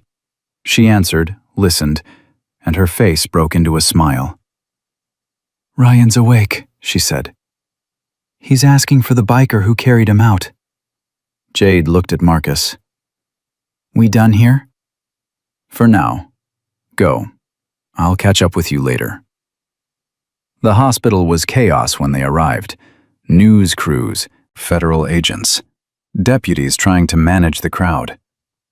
But Sarah knew a back way in, and they found Ryan's room on the 3rd floor without being stopped. Grace Chen was sitting beside the bed, holding Ryan's hand. Lily was curled up on the other side, her head on her brother's shoulder. And Ryan was awake, pale and weak, but alive. He looked up when Jade walked in, and his eyes filled with tears. You found the samples. I found them. All of them? Every single one. Orange tape, blue cooler, just like your dad marked them. Ryan closed his eyes. He knew. Daddy knew they were going to kill him. That's why he hid the backups. He told me. Ryan's voice broke. The night before he died, he told me that if anything happened to him, the evidence would be in the mill. He said someday someone would find it and finish what he started. He was right. Is Holloway going to jail? For the rest of his life? Good. Ryan looked at Lily. You did it. You saved me. We saved each other, Lily said. That's what family does. Grace was crying quietly, and Jade put a hand on her shoulder. Your son was a hero, Mrs. Chen. He stood up to people who had all the power and all the money, and he didn't back down. And now, because of him, 7 families are going to get justice. Because of him, and because of you, Grace said. You didn't have to help us. You didn't even know us. That's where you're wrong, Jade said. The second Lily walked into that diner, you became family. That's what the Iron Wolves are. We're a family built from people the system failed. And we don't leave family behind. Ryan reached out, and Jade took his hand, careful not to disturb the IV lines. Thank you, Ryan whispered. You're welcome, son. No rest. You've got a long road ahead of you. As they left the hospital, Sarah leaned against Jade and sighed. What happens now? Now? Now we let the lawyers and the feds do their job. We make sure those kids stay safe, and we go back to riding. Just like that? Just like that. But Jade knew it wasn't over. It would never be over. Because somewhere out there, another child was being failed by the system. Another family was being crushed by people with power and money and no conscience. And when that child found the courage to ask for help, the Iron Wolves would answer. Because that's what family does. The charges came down like an avalanche over the next 72 hours. Deputy Marshal Frank Holloway faced 18 federal counts, including kidnapping, attempted murder, evidence tampering, conspiracy to commit murder, and obstruction of justice. Sheriff James Holloway was charged with corruption and racketeering. Judge Crawford was arrested for bribery and falsifying court documents. And Summit Energy's entire executive board was indicted on charges ranging from environmental terrorism to conspiracy to commit homicide. But Jade wasn't watching the news from the hospital waiting room. He was watching Ryan Chen struggle to answer questions from a federal prosecutor who didn't understand what it meant to ask a 9-year-old to relive 4 days in hell. Ryan, I need you to tell me exactly what Deputy Holloway said when he locked you in that cell, the prosecutor said. Her name was Amanda Price, and she had the eyes of someone who'd seen too many bad things and stopped feeling them. Ryan's hand was shaking. Grace held it tighter. He said, Ryan's voice cracked. He said nobody would look for me because nobody cared about Chen kids anymore. He said my parents were troublemakers and I was following in their footsteps and it was going to get me killed just like it got them killed. And did he specify how your parents died? He said my dad's accident wasn't an accident. He said the beam was cut because my dad wouldn't listen to reason. And he said my mom's car went off the road because she kept asking questions nobody wanted to answer. Amanda made notes without looking up. Did he say who cut the beam or who ran your mother off the road? No, but he said the people he worked for didn't leave loose ends. He said I was a loose end. And then he... Ryan was crying now, not sobbing, just tears running down his face, like he was too tired to hold them back anymore. He said if I was lucky, I'd die of hypothermia before they came back to finish the job. Jade stood up. That's enough. Amanda looked at him. Excuse me? I said that's enough. This child has been through hell, and you're treating him like a hostile witness. I'm building a case that will put multiple killers in prison for life. I need his testimony to be clear and detailed. And he gave you clear and detailed. Holloway confessed to murder. You have it on tape. You have the water samples. You have witness testimony from 6 families, and you have Holloway's own deputies turning on him. You don't need to traumatize this kid any further to make your case. With all due respect, Mr. Martinez, you're not a lawyer, and you don't get to decide what I need for trial. With all due respect, Ms. Price, I'm the one who pulled this kid out of that basement while you were sitting in your office. So yeah, I get to decide when enough is enough. Grace spoke up quietly. He's right. Ryan's answered your questions. If you need more, you can come back when he's had time to rest. Amanda closed her notebook. Mrs. Chen, I understand this is difficult, but Summit Energy has lawyers who will tear apart every inconsistency in Ryan's testimony. They'll claim he's confused, traumatized, unreliable. We need his statement to be rock solid. My grandson watched his father die. He watched his mother die. He spent 4 days believing he was next. If that doesn't make him a reliable witness to murder, I don't know what does. Amanda was quiet for a moment. Then she nodded. I'll come back tomorrow. But Ryan, I need you to think about everything Deputy Holloway said to you, everything he did. Every detail matters. I remember everything, Ryan said. I'll never forget any of it. After Amanda left, Jade sat down beside Ryan's bed. The boy looked exhausted, dark circles under his eyes, his skin still too pale. How you holding up, son? I want this to be over. I know. When does it end? When do we get to stop being scared? Jade thought about all the easy lies he could tell. Soon. It'll be over soon. Everything's going to be fine. But Ryan deserved better than easy lies. It ends when the trial's over and the people who hurt your family are in prison where they can't reach you. That's going to take time, months, maybe a year. But every day between now and then, you're going to get a little bit stronger, a little bit less scared. And one day, you'll wake up and realize you made it through the worst thing that could happen, and you survived. Did that happen to you? Jade hesitated. He didn't talk about his childhood.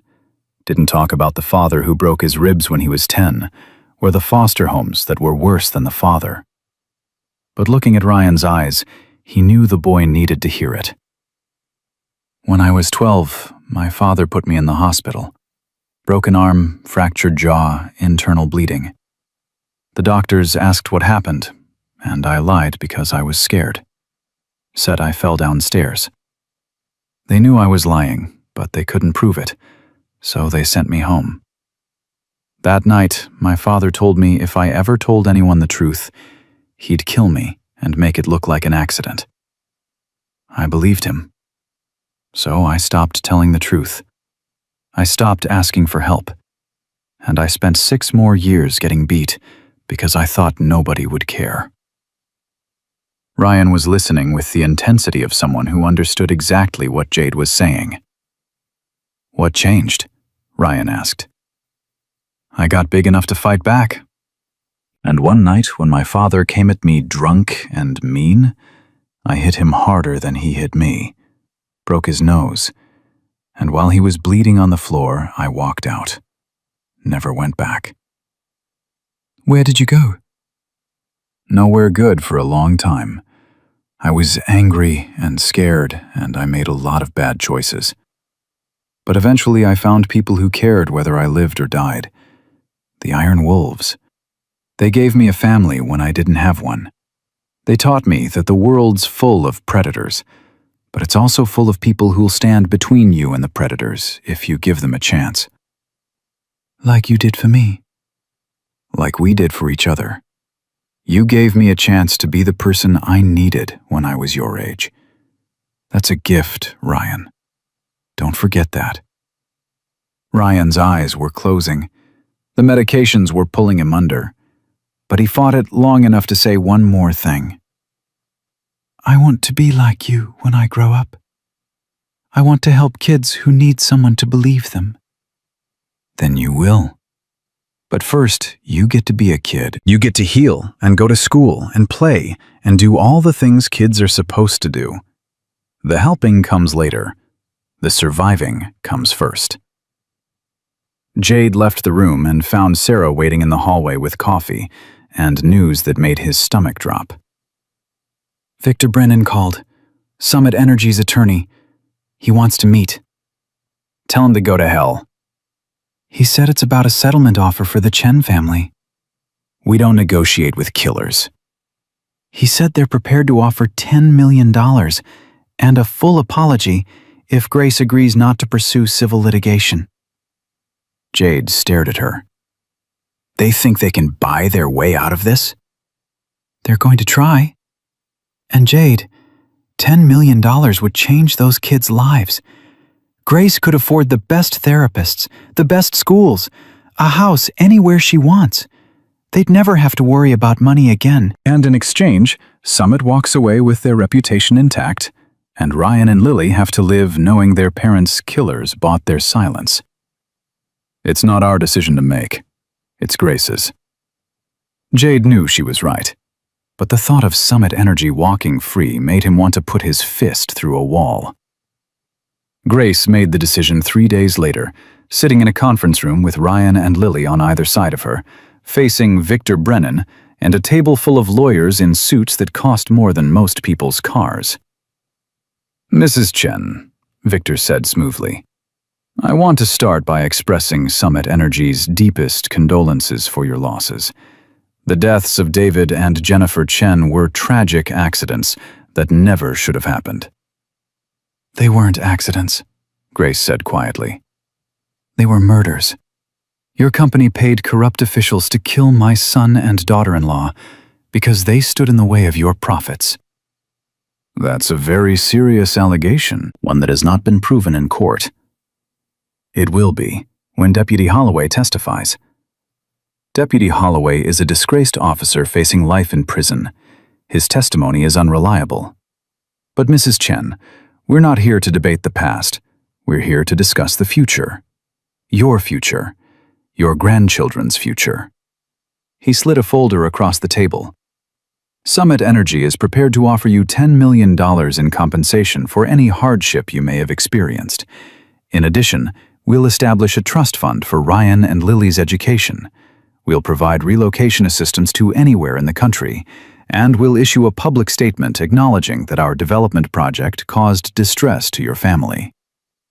Grace didn't touch the folder. And in exchange? You agree not to pursue civil litigation against Summit Energy or any of its employees. You agree not to speak publicly about the case.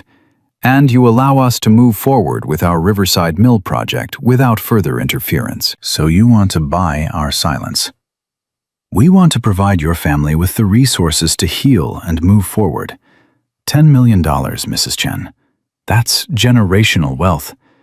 Your grandchildren would never have to struggle the way you have. Grace looked at Ryan and Lily.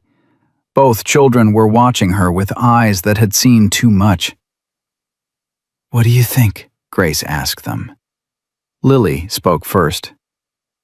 Mommy and Daddy died because they wouldn't let bad people win. If we take the money, doesn't that mean the bad people won anyway? Victor smiled indulgently. Sweetheart, this isn't about winning or losing. This is about your grandmother being able to take care of you. Don't talk to my granddaughter, Grace said sharply. You don't get to call her sweetheart. You don't get to pretend you care about my family. Your company killed my son and his wife. You would have killed Ryan if these bikers hadn't found him. And now you're sitting here trying to buy your way out of consequences. Mrs. Chen, please be reasonable. I am being reasonable. Reason says that people who commit murder should go to prison. Reason says that companies who poison communities should be held accountable. Reason says that $10 million doesn't bring back the dead or erase the trauma you've inflicted on these children. Victor's smile faded. If you refuse this offer, you'll get nothing.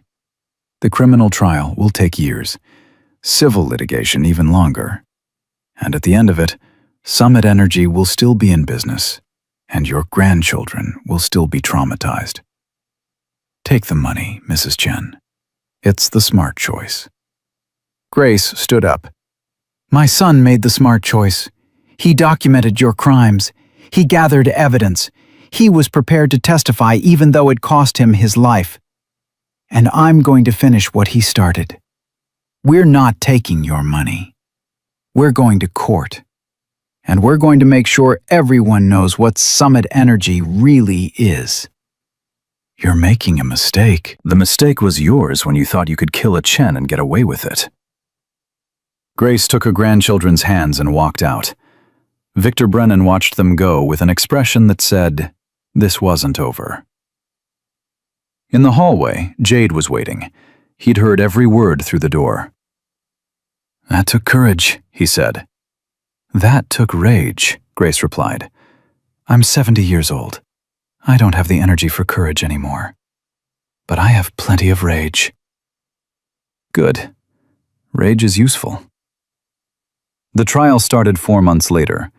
The federal courthouse in Helena was packed with reporters, protesters, and people who'd been watching Summit Energy destroy communities for years and finally had a chance to see justice done. Ryan testified on day 3. He wore a suit that Grace had bought him, and he walked to the witness stand with Lily sitting in the front row where he could see her. Amanda Price asked him to describe what happened at the Riverside Mill, and Ryan spoke clearly and calmly, like he'd been practicing this moment for months. I saw Deputy Holloway and 3 men in suits loading boxes into a van. The boxes had evidence tape on them. I took pictures because my dad always said if you see something wrong, you document it. Deputy Holloway saw me and told me to come down. He took my mom's phone and arrested me for trespassing. Then he drove me to the mill and locked me in a basement cell. He said I was a loose end, and loose ends get cleaned up. What did you think he meant by that? Amanda asked. I thought he was going to kill me, like he killed my parents. The courtroom was silent. Did Deputy Holloway say he killed your parents? He said my dad's accident was arranged because my dad wouldn't stop asking questions. He said my mom's car crash was arranged for the same reason. He said I should have learned from their mistakes. And how did that make you feel? Ryan looked at Holloway, who was sitting at the defense table trying to look innocent. It made me feel like nobody was going to help me. Like the police and the courts and all the adults who are supposed to protect kids were part of the problem. It made me feel alone. But you weren't alone. No, my sister saved me. She walked 5 miles to find help when every adult she asked said no. She's 5 years old, and she's braver than anyone in this room. Lily was crying in the front row. Grace had her arms around her. Amanda Price turned to the jury. That 5-year-old girl is the reason we're here today. She refused to accept that children don't matter. She refused to accept that powerful people can kill without consequences. And because of her courage, we have the evidence to prove that Summit Energy Corporation engaged in a systematic campaign of murder, intimidation, and environmental terrorism spanning 5 years and 7 families. The trial lasted 6 weeks. 43 witnesses testified. The water samples David Chen had hidden proved deliberate contamination. Holloway's confession was played in court, his voice describing how Summit Energy paid him $50,000 per property to make problems go away. Federal agents testified about the evidence tampering. The Morrison family and 5 others described the harassment and poisoning that drove them from their homes. And in the end, the jury deliberated for 8 hours and came back with guilty verdicts on every count. Holloway got 4 consecutive life sentences. Sheriff Holloway got 35 years. Judge Crawford got 20. Summit Energy's CEO got 40 years, and the company was ordered to pay $200 million in restitution to the victims. The day the verdict came down, Jade was at the Iron Wolves clubhouse in Millbrook watching it on TV with 98 bikers who'd become family over the past 6 months. When the guilty verdict was read, the room erupted in cheers, and Sarah pulled Jade into a kiss that tasted like victory and relief. His phone rang. It was Grace. "We won," she said, crying and laughing at the same time. "David won, Jennifer won, the kids won." You all won. You didn't give up when Summit tried to buy you off. You saw it through. Because you taught us that sometimes the right thing is the hard thing. Thank you, Jade. Thank you for believing a little girl when nobody else would. Thank Lily. She's the one who walked through the snow to find us. I tell her that every day. She doesn't quite believe it yet, but she will. 6 months after the trial, Jade got an invitation to a ceremony at the Riverside Mill site. The mill had been demolished, and the land returned to the Salish tribe whose ancestors were buried there. In its place, they'd built a community center with a library, a medical clinic, and a memorial garden. The memorial had 3 names carved in stone: David Chen, Jennifer Chen, and Ryan Chen. Jade stared at the 3rd name. "We wanted to include Ryan," Grace explained, standing beside him with Lily and Ryan on either side of her. "Because the boy who went into that basement died there. The one who came out is different. Stronger, but different. We thought he deserved to be remembered too." Ryan was looking at his own name carved in granite. He was bigger now, healthier, with some color back in his face and weight on his bones. But his eyes still carried shadows that would probably never fully fade. "Do you mind?" Jade asked him. "Seeing your name like that?" Ryan thought about it. No. It feels right. Like closing a chapter. "What chapter comes next?" The one where I make sure what happened to my family doesn't happen to anyone else. Lily tugged on Jade's vest. She'd grown too, though she was still small for a 6-year-old, but there was steel in her now that hadn't been there before. "Uncle Jade? Grandma says we're moving to California. She says it's safer there." How do you feel about that?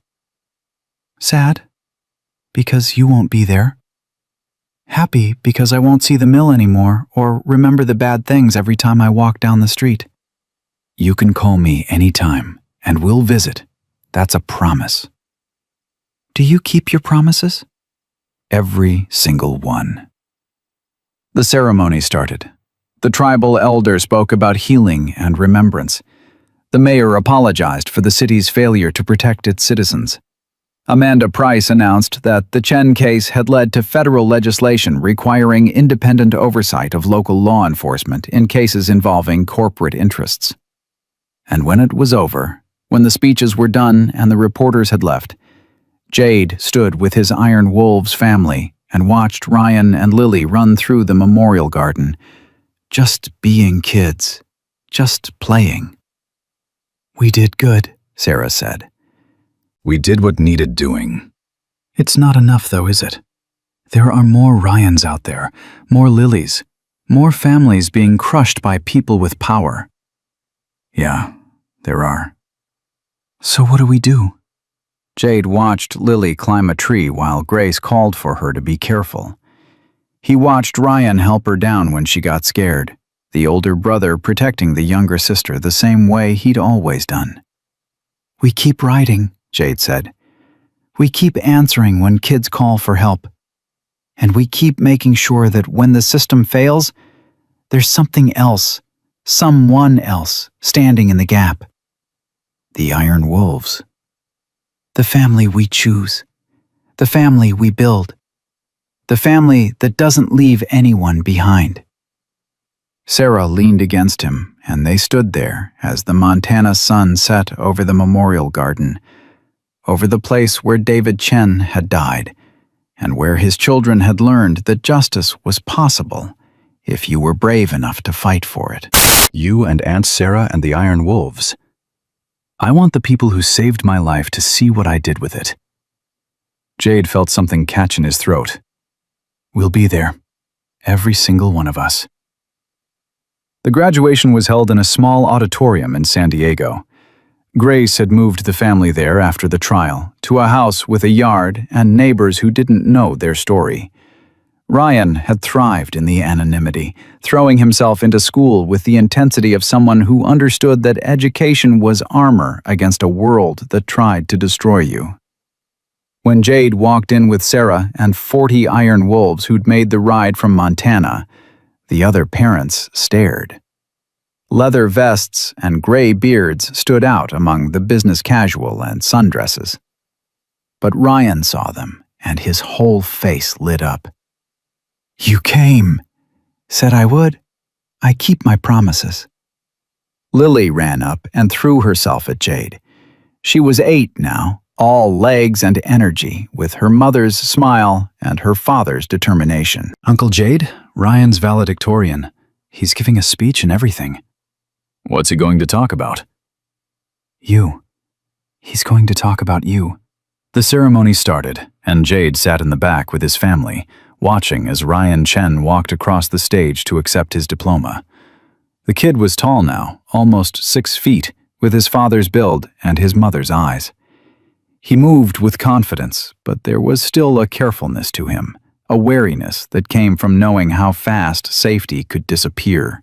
When it was time for the valedictorian speech, Ryan stood at the podium and looked out at the crowd.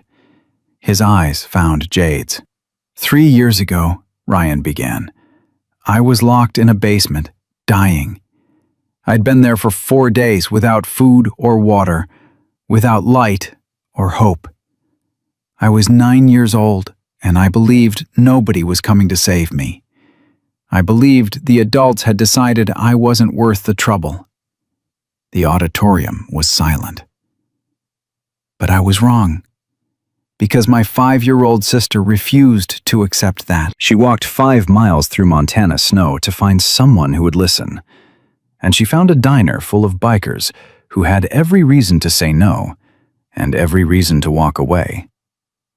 But they didn't. 98 motorcycles showed up to save a kid they'd never met. And they went to war with corrupt cops and federal agents and a billion-dollar corporation to bring me home. Parents were shifting uncomfortably. This wasn't the usual graduation speech about dreams and futures. I'm standing here today because of those bikers. Because my sister believed in them when she couldn't believe in anyone else. And I've spent the past 3 years trying to understand why they came. Why they risked everything for strangers.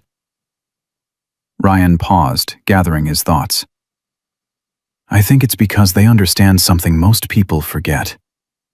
That the world is full of systems designed to protect us, but sometimes those systems fail. Sometimes they're corrupted. Sometimes they become the very thing we need protection from.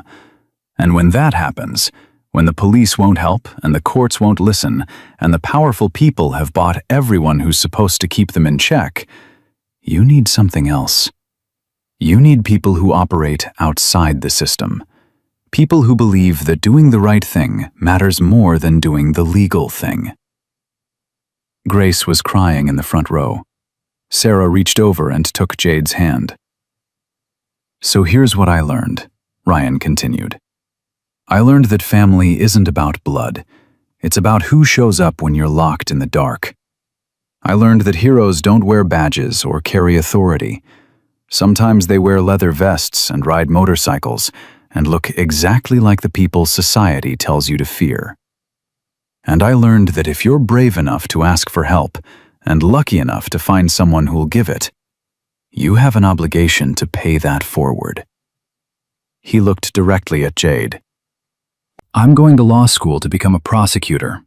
I'm going to specialize in cases where corporations abuse power and law enforcement fails communities. I'm going to be the person who believes kids when they say something's wrong. And I'm going to make sure that the next Ryan Chen doesn't have to wait 4 days in the dark before someone comes. The applause started slowly, then built until the entire auditorium was standing. But Jade wasn't watching the crowd. He was watching Ryan, this kid who'd been dying in a basement and was now standing on a stage promising to change the world. After the ceremony, families gathered outside for photos and congratulations. Ryan introduced Jade to his teachers, to his friends, to the college recruiter who'd fought to get him the NYU scholarship. "This is Jade Martinez," Ryan said to each person. "He saved my life." And each time Jade corrected him. "Your sister saved your life. I just opened the door." But Ryan shook his head. "You did more than open a door. You showed me what it looks like when someone refuses to quit. When things were darkest, when I thought I couldn't survive another hour, I kept thinking about you kicking down that basement door. I kept thinking that if you didn't give up on me, I couldn't give up on myself." Lily pulled on Jade's vest. "Can I show you something?" She led him away from the crowd to a quiet corner of the parking lot. From her backpack, she produced a notebook, worn and filled with drawings. "I've been drawing our story," she said. "Grandma says it helps me process the trauma, but I think I'm drawing it so I don't forget." She opened the notebook, and Jade saw himself rendered in crayon and marker. A big man with a beard, kneeling in front of a small girl. The caption read, "The day someone finally believed me." The next page showed motorcycles surrounding a building. "The day the cavalry came." The next showed Ryan being carried out of darkness. "The day my brother came home." "Lily, these are incredible. I'm going to be an artist when I grow up. Or maybe a social worker, I haven't decided yet. But whatever I do, I want to help kids who are scared and alone, like you helped us." "You're already helping them.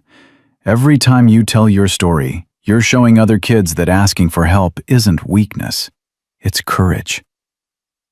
"Do you think Mommy and Daddy would be proud of us?" Jade knelt down so he was eye level with her. "I think they're watching everything you do and bursting with pride. You and Ryan took the worst thing that could happen, and you're turning it into something that helps other people. That's exactly what your parents did. You're more like them than you know." Lily hugged him, and Jade held on to this little girl who'd walked through snow and fear to find someone who would listen. Grace found them a few minutes later. She looked older than she had 3 years ago, the weight of raising traumatized grandchildren showing in the lines around her eyes. But there was peace in her face that hadn't been there before. "I want to show you something," Grace said. She pulled out her phone and opened a news article. The headline read, "Chen Protection Act saves 47 children in first year." "The legislation they passed after our case," Grace explained. "It requires independent oversight anytime a child goes missing from law enforcement custody. It creates a hotline for families to report concerns directly to federal authorities. It mandates automatic FBI investigation if local police fail to produce a child within 24 hours. How many kids has it saved? 47 confirmed cases, where children were being held improperly or records were being falsified. 14 corrupt officers arrested, 6 judges removed from the bench. And it's only been in effect for a year." Jade stared at the article. 47 children who didn't have to spend 4 days in the dark. 47 families who didn't have to lose everything before someone believed them. David would be so proud, Grace whispered. He died trying to protect people from corporate greed. Now his name is on a law that's protecting children across the country. And Jennifer? Jennifer died because she wouldn't stop asking questions. Now, questions are mandatory. Oversight is mandatory. The system has to answer to someone besides itself. Sarah joined them, her arm sliding around Jade's waist. You changed the world, Grace. You and these kids. We all did. Every single person who refused to look away when it would have been easier. Every biker who rode through the night. Every witness who testified despite the threats. Every person who chose to believe that 2 orphaned children mattered. A voice called from across the parking lot. "Uncle Jade!" It was Ryan, waving them over. "We're going to dinner to celebrate. You guys are coming, right?" The dinner was at a small Italian restaurant that Grace had rented out for the occasion. 40 iron wolves crammed into a space designed for 20, and the owner stopped complaining when Grace explained why all these leather-clad bikers were there to celebrate a high school graduation. Midway through the meal, Ryan stood up and clinked his glass. "I want to make a toast." The restaurant fell silent. 3 years ago, I learned what it means to be truly alone. To believe that nobody cared whether I lived or died. To accept that the powerful people had won, and I was just collateral damage in their game. Ryan's voice was steady, but his hands shook slightly. I learned that lesson in the worst possible way. But I also learned another lesson. I learned that there are people in this world who will fight for you, even when they don't know you. Who will risk everything because it's the right thing to do. Who will stand between children and monsters because someone has to. He raised his glass toward Jade's table. To the Iron Wolves, to the family who came when we called. To the people who taught me that sometimes the most dangerous thing in the world is someone who refuses to give up. "To the Iron Wolves!" the restaurant echoed. Jade raised his glass, but didn't drink. He was watching Ryan and Lily, these 2 kids who should have been broken, but instead were thriving. He was watching Grace, who'd chosen justice over money and suffering over silence. He was watching his brothers and sisters in leather who'd dropped everything because a child asked for help. Later that night, after the dinner ended and the families went home, Jade and Sarah stood in the parking lot with Rico and Maya and the others who'd been there from the beginning. "You ever wonder what would have happened if Lily had walked into a different diner?" Rico asked. "If she'd found different people?" "Every day," Jade admitted. "Every day I wonder how many kids make that walk and don't find anyone. How many Lilies are out there right now, desperate and alone, knocking on doors that won't open. So what do we do about it?" Jade thought about the question, thought about all the miles they'd ridden and all the fights they'd fought and all the children who'd needed someone to believe them. "We keep showing up," he said finally. "We keep answering when kids call. We keep being the people who don't turn away just because something's hard or dangerous or impossible. Even when it costs us everything? Especially then, because that's when it matters most." 6 months later, Jade got another call. This one was from Ryan at NYU. "Uncle Jade, I need advice." "What's going on?" "There's a case here, a kid in my dorm. His family's being evicted by a real estate company that's using the same tactics Summit Energy used. Harassment, mysterious accidents, pressure from local officials. The kid's father is trying to fight it, but he's outmatched. He's one guy against a corporation with unlimited resources. And you want to help him?" "I want to do more than help. I want to destroy them the way we destroyed Summit. But I don't know how. I'm just a college freshman. What power do I have?" Jade smiled. "You have the same power Lily had when she walked into that diner. You have the power to refuse to quit. You have the power to ask for help. And you have the power to make noise until someone with authority has to pay attention. Will you help? Tell me where and when." The case turned into a movement. Ryan contacted student organizations, legal aid clinics, investigative journalists. He documented everything the real estate company did wrong. He gathered testimony from other families they'd targeted. And when the company tried to silence him with legal threats, he called Jade. Within a week, 72 Iron Wolves descended on New York City. They didn't break any laws. They didn't threaten anyone. They just stood outside the real estate company's headquarters with signs that said, "We remember Summit Energy," and "Children are not collateral damage." The media loved it. Bikers defending families against corporate greed made for compelling television. Within 2 weeks, the real estate company was under federal investigation. Within a month, 3 executives were arrested. Within 3 months, the evictions were stopped and the families got to keep their homes. Ryan called Jade the day the settlement was announced. "We did it. We actually did it." "You did it. I just showed up." That's all it takes sometimes. Someone willing to show up.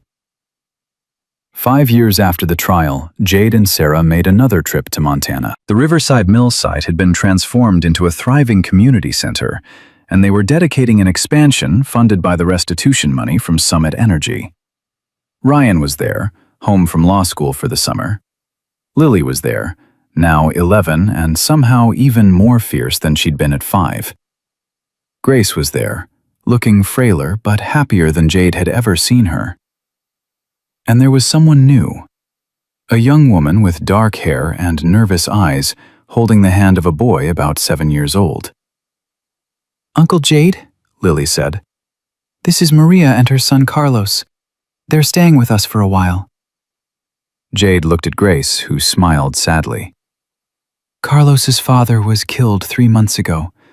Whistleblower in an environmental case. The mother's been getting threats.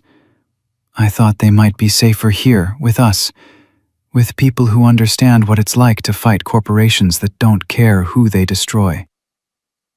"How long have they been here?" 2 weeks. Ryan found them through his advocacy work. He called me and asked if we could help." Jade knelt down in front of Carlos. The boy looked terrified and exhausted, and achingly familiar.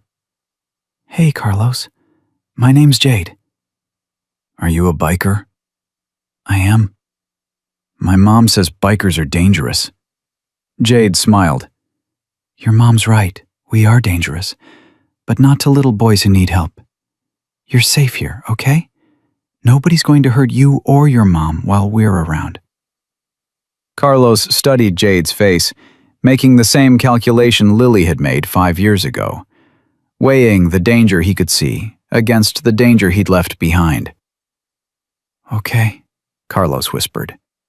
Maria spoke up, her voice shaking. "I didn't know where else to go. The police say they can't protect us. The FBI says they don't have jurisdiction. Everyone says we should just relocate and hide and hope they forget about us." "How's that working out?" Grace asked gently. "We've relocated 3 times in 3 months. They find us every time. Someone keeps leaking our location." "Someone in law enforcement, we think. Someone on their payroll." Jade exchanged looks with Sarah. They'd heard this story before. They knew how it ended if nobody intervened. "You're not hiding anymore," Jade said. "You're done running. We're going to finish this the way we finished Summit Energy, publicly, legally, with so many eyes watching that they can't make you disappear." "How?" "By making noise, by telling your story, by bringing in people who can't be bought or threatened, and by showing them that killing one whistleblower just creates 10 more who won't be silenced. Ryan stepped forward. I've already contacted 3 law firms that specialize in whistleblower protection. I've got a classmate whose father is an investigative journalist for the Washington Post, and I've got the Iron Wolves on speed dial. We can't pay you, Maria said. We don't have any money left. We don't want your money, Grace said. We want you to survive. We want your son to grow up knowing that his father's death meant something, that the people his father tried to protect actually got protected. Maria started crying, and Grace pulled her into a hug. Carlos watched, confused and scared, and Lily sat down beside him. It's okay to be scared, Lily said. I was scared too when bad people were after my family. But these people... She gestured at the Iron Wolves, at Grace, at Ryan. They don't let bad people win. They taught me that being brave doesn't mean not being scared. It means asking for help, even when you're terrified. Did bad people hurt your family? They killed my parents. They locked my brother in a basement to die. They tried to make us disappear. Carlos's eyes went wide. But you're okay now. I'm okay now because I found people who believed me. And now you found us. So you're going to be okay too. Jade stood there watching an 11-year-old girl comfort a 7-year-old boy, watching the cycle continue, watching victims become survivors, become protectors. The dedication ceremony started an hour later. The mayor spoke about community healing. The tribal elder spoke about honoring the dead by protecting the living. Amanda Price, who'd prosecuted the Summit case and was now running for state attorney general on a platform of corporate accountability, spoke about the ripple effects of one family's courage. And then Ryan spoke. 5 years ago, my father died trying to expose corporate criminals. My mother died asking questions about his death. And I almost died because I witnessed evidence of that corruption. We should have been just another statistic. Just another family destroyed by people with power and money and no conscience. But we weren't. Because my 5-year-old sister refused to accept that nobody cared. He gestured to where Lily stood, still holding Carlos's hand. Lily walked 5 miles through snow to find someone who would listen. And she found 98 bikers who became our family, who taught us that the system can fail, but people don't have to, who showed us that sometimes doing the right thing means breaking the rules, and who proved that ordinary people doing extraordinary things is the only force strong enough to stand against corruption. Ryan pulled out a plaque and unveiled it. The inscription read, "In memory of David and Jennifer Chen, who refused to be silent. In honor of Ryan and Lily Chen, who refused to give up. In gratitude to the Iron Wolves MC, who refused to walk away. May this place always be a sanctuary for those the system has failed." The crowd applauded, but Jade wasn't listening anymore.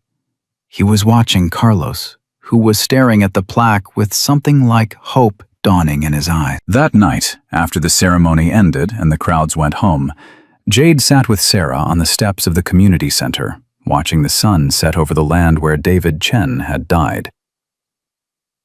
"How many more?" Sarah asked quietly. "How many more Carlos and Maria? How many more kids who need someone to believe them?" "Too many," Jade said. "Way too many. We can't save them all." "No. But we can save the ones we find. And we can teach the ones we save to save others. That's how it works. That's how change happens. One child at a time. One family at a time.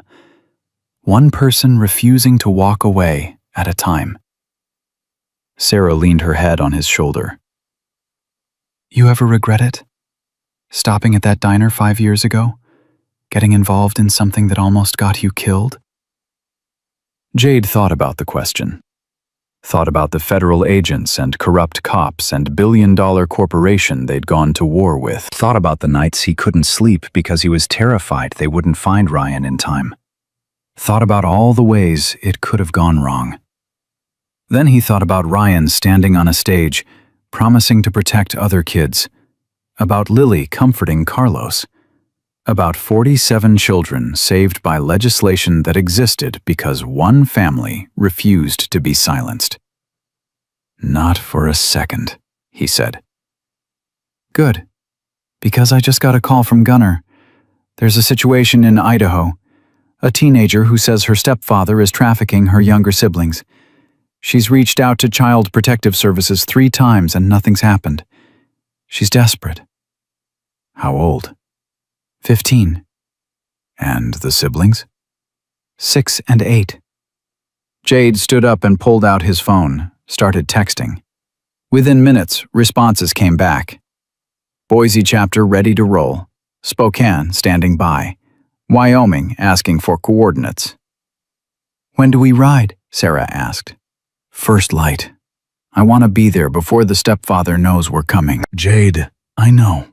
I know it's dangerous. I know we could get hurt or killed or arrested.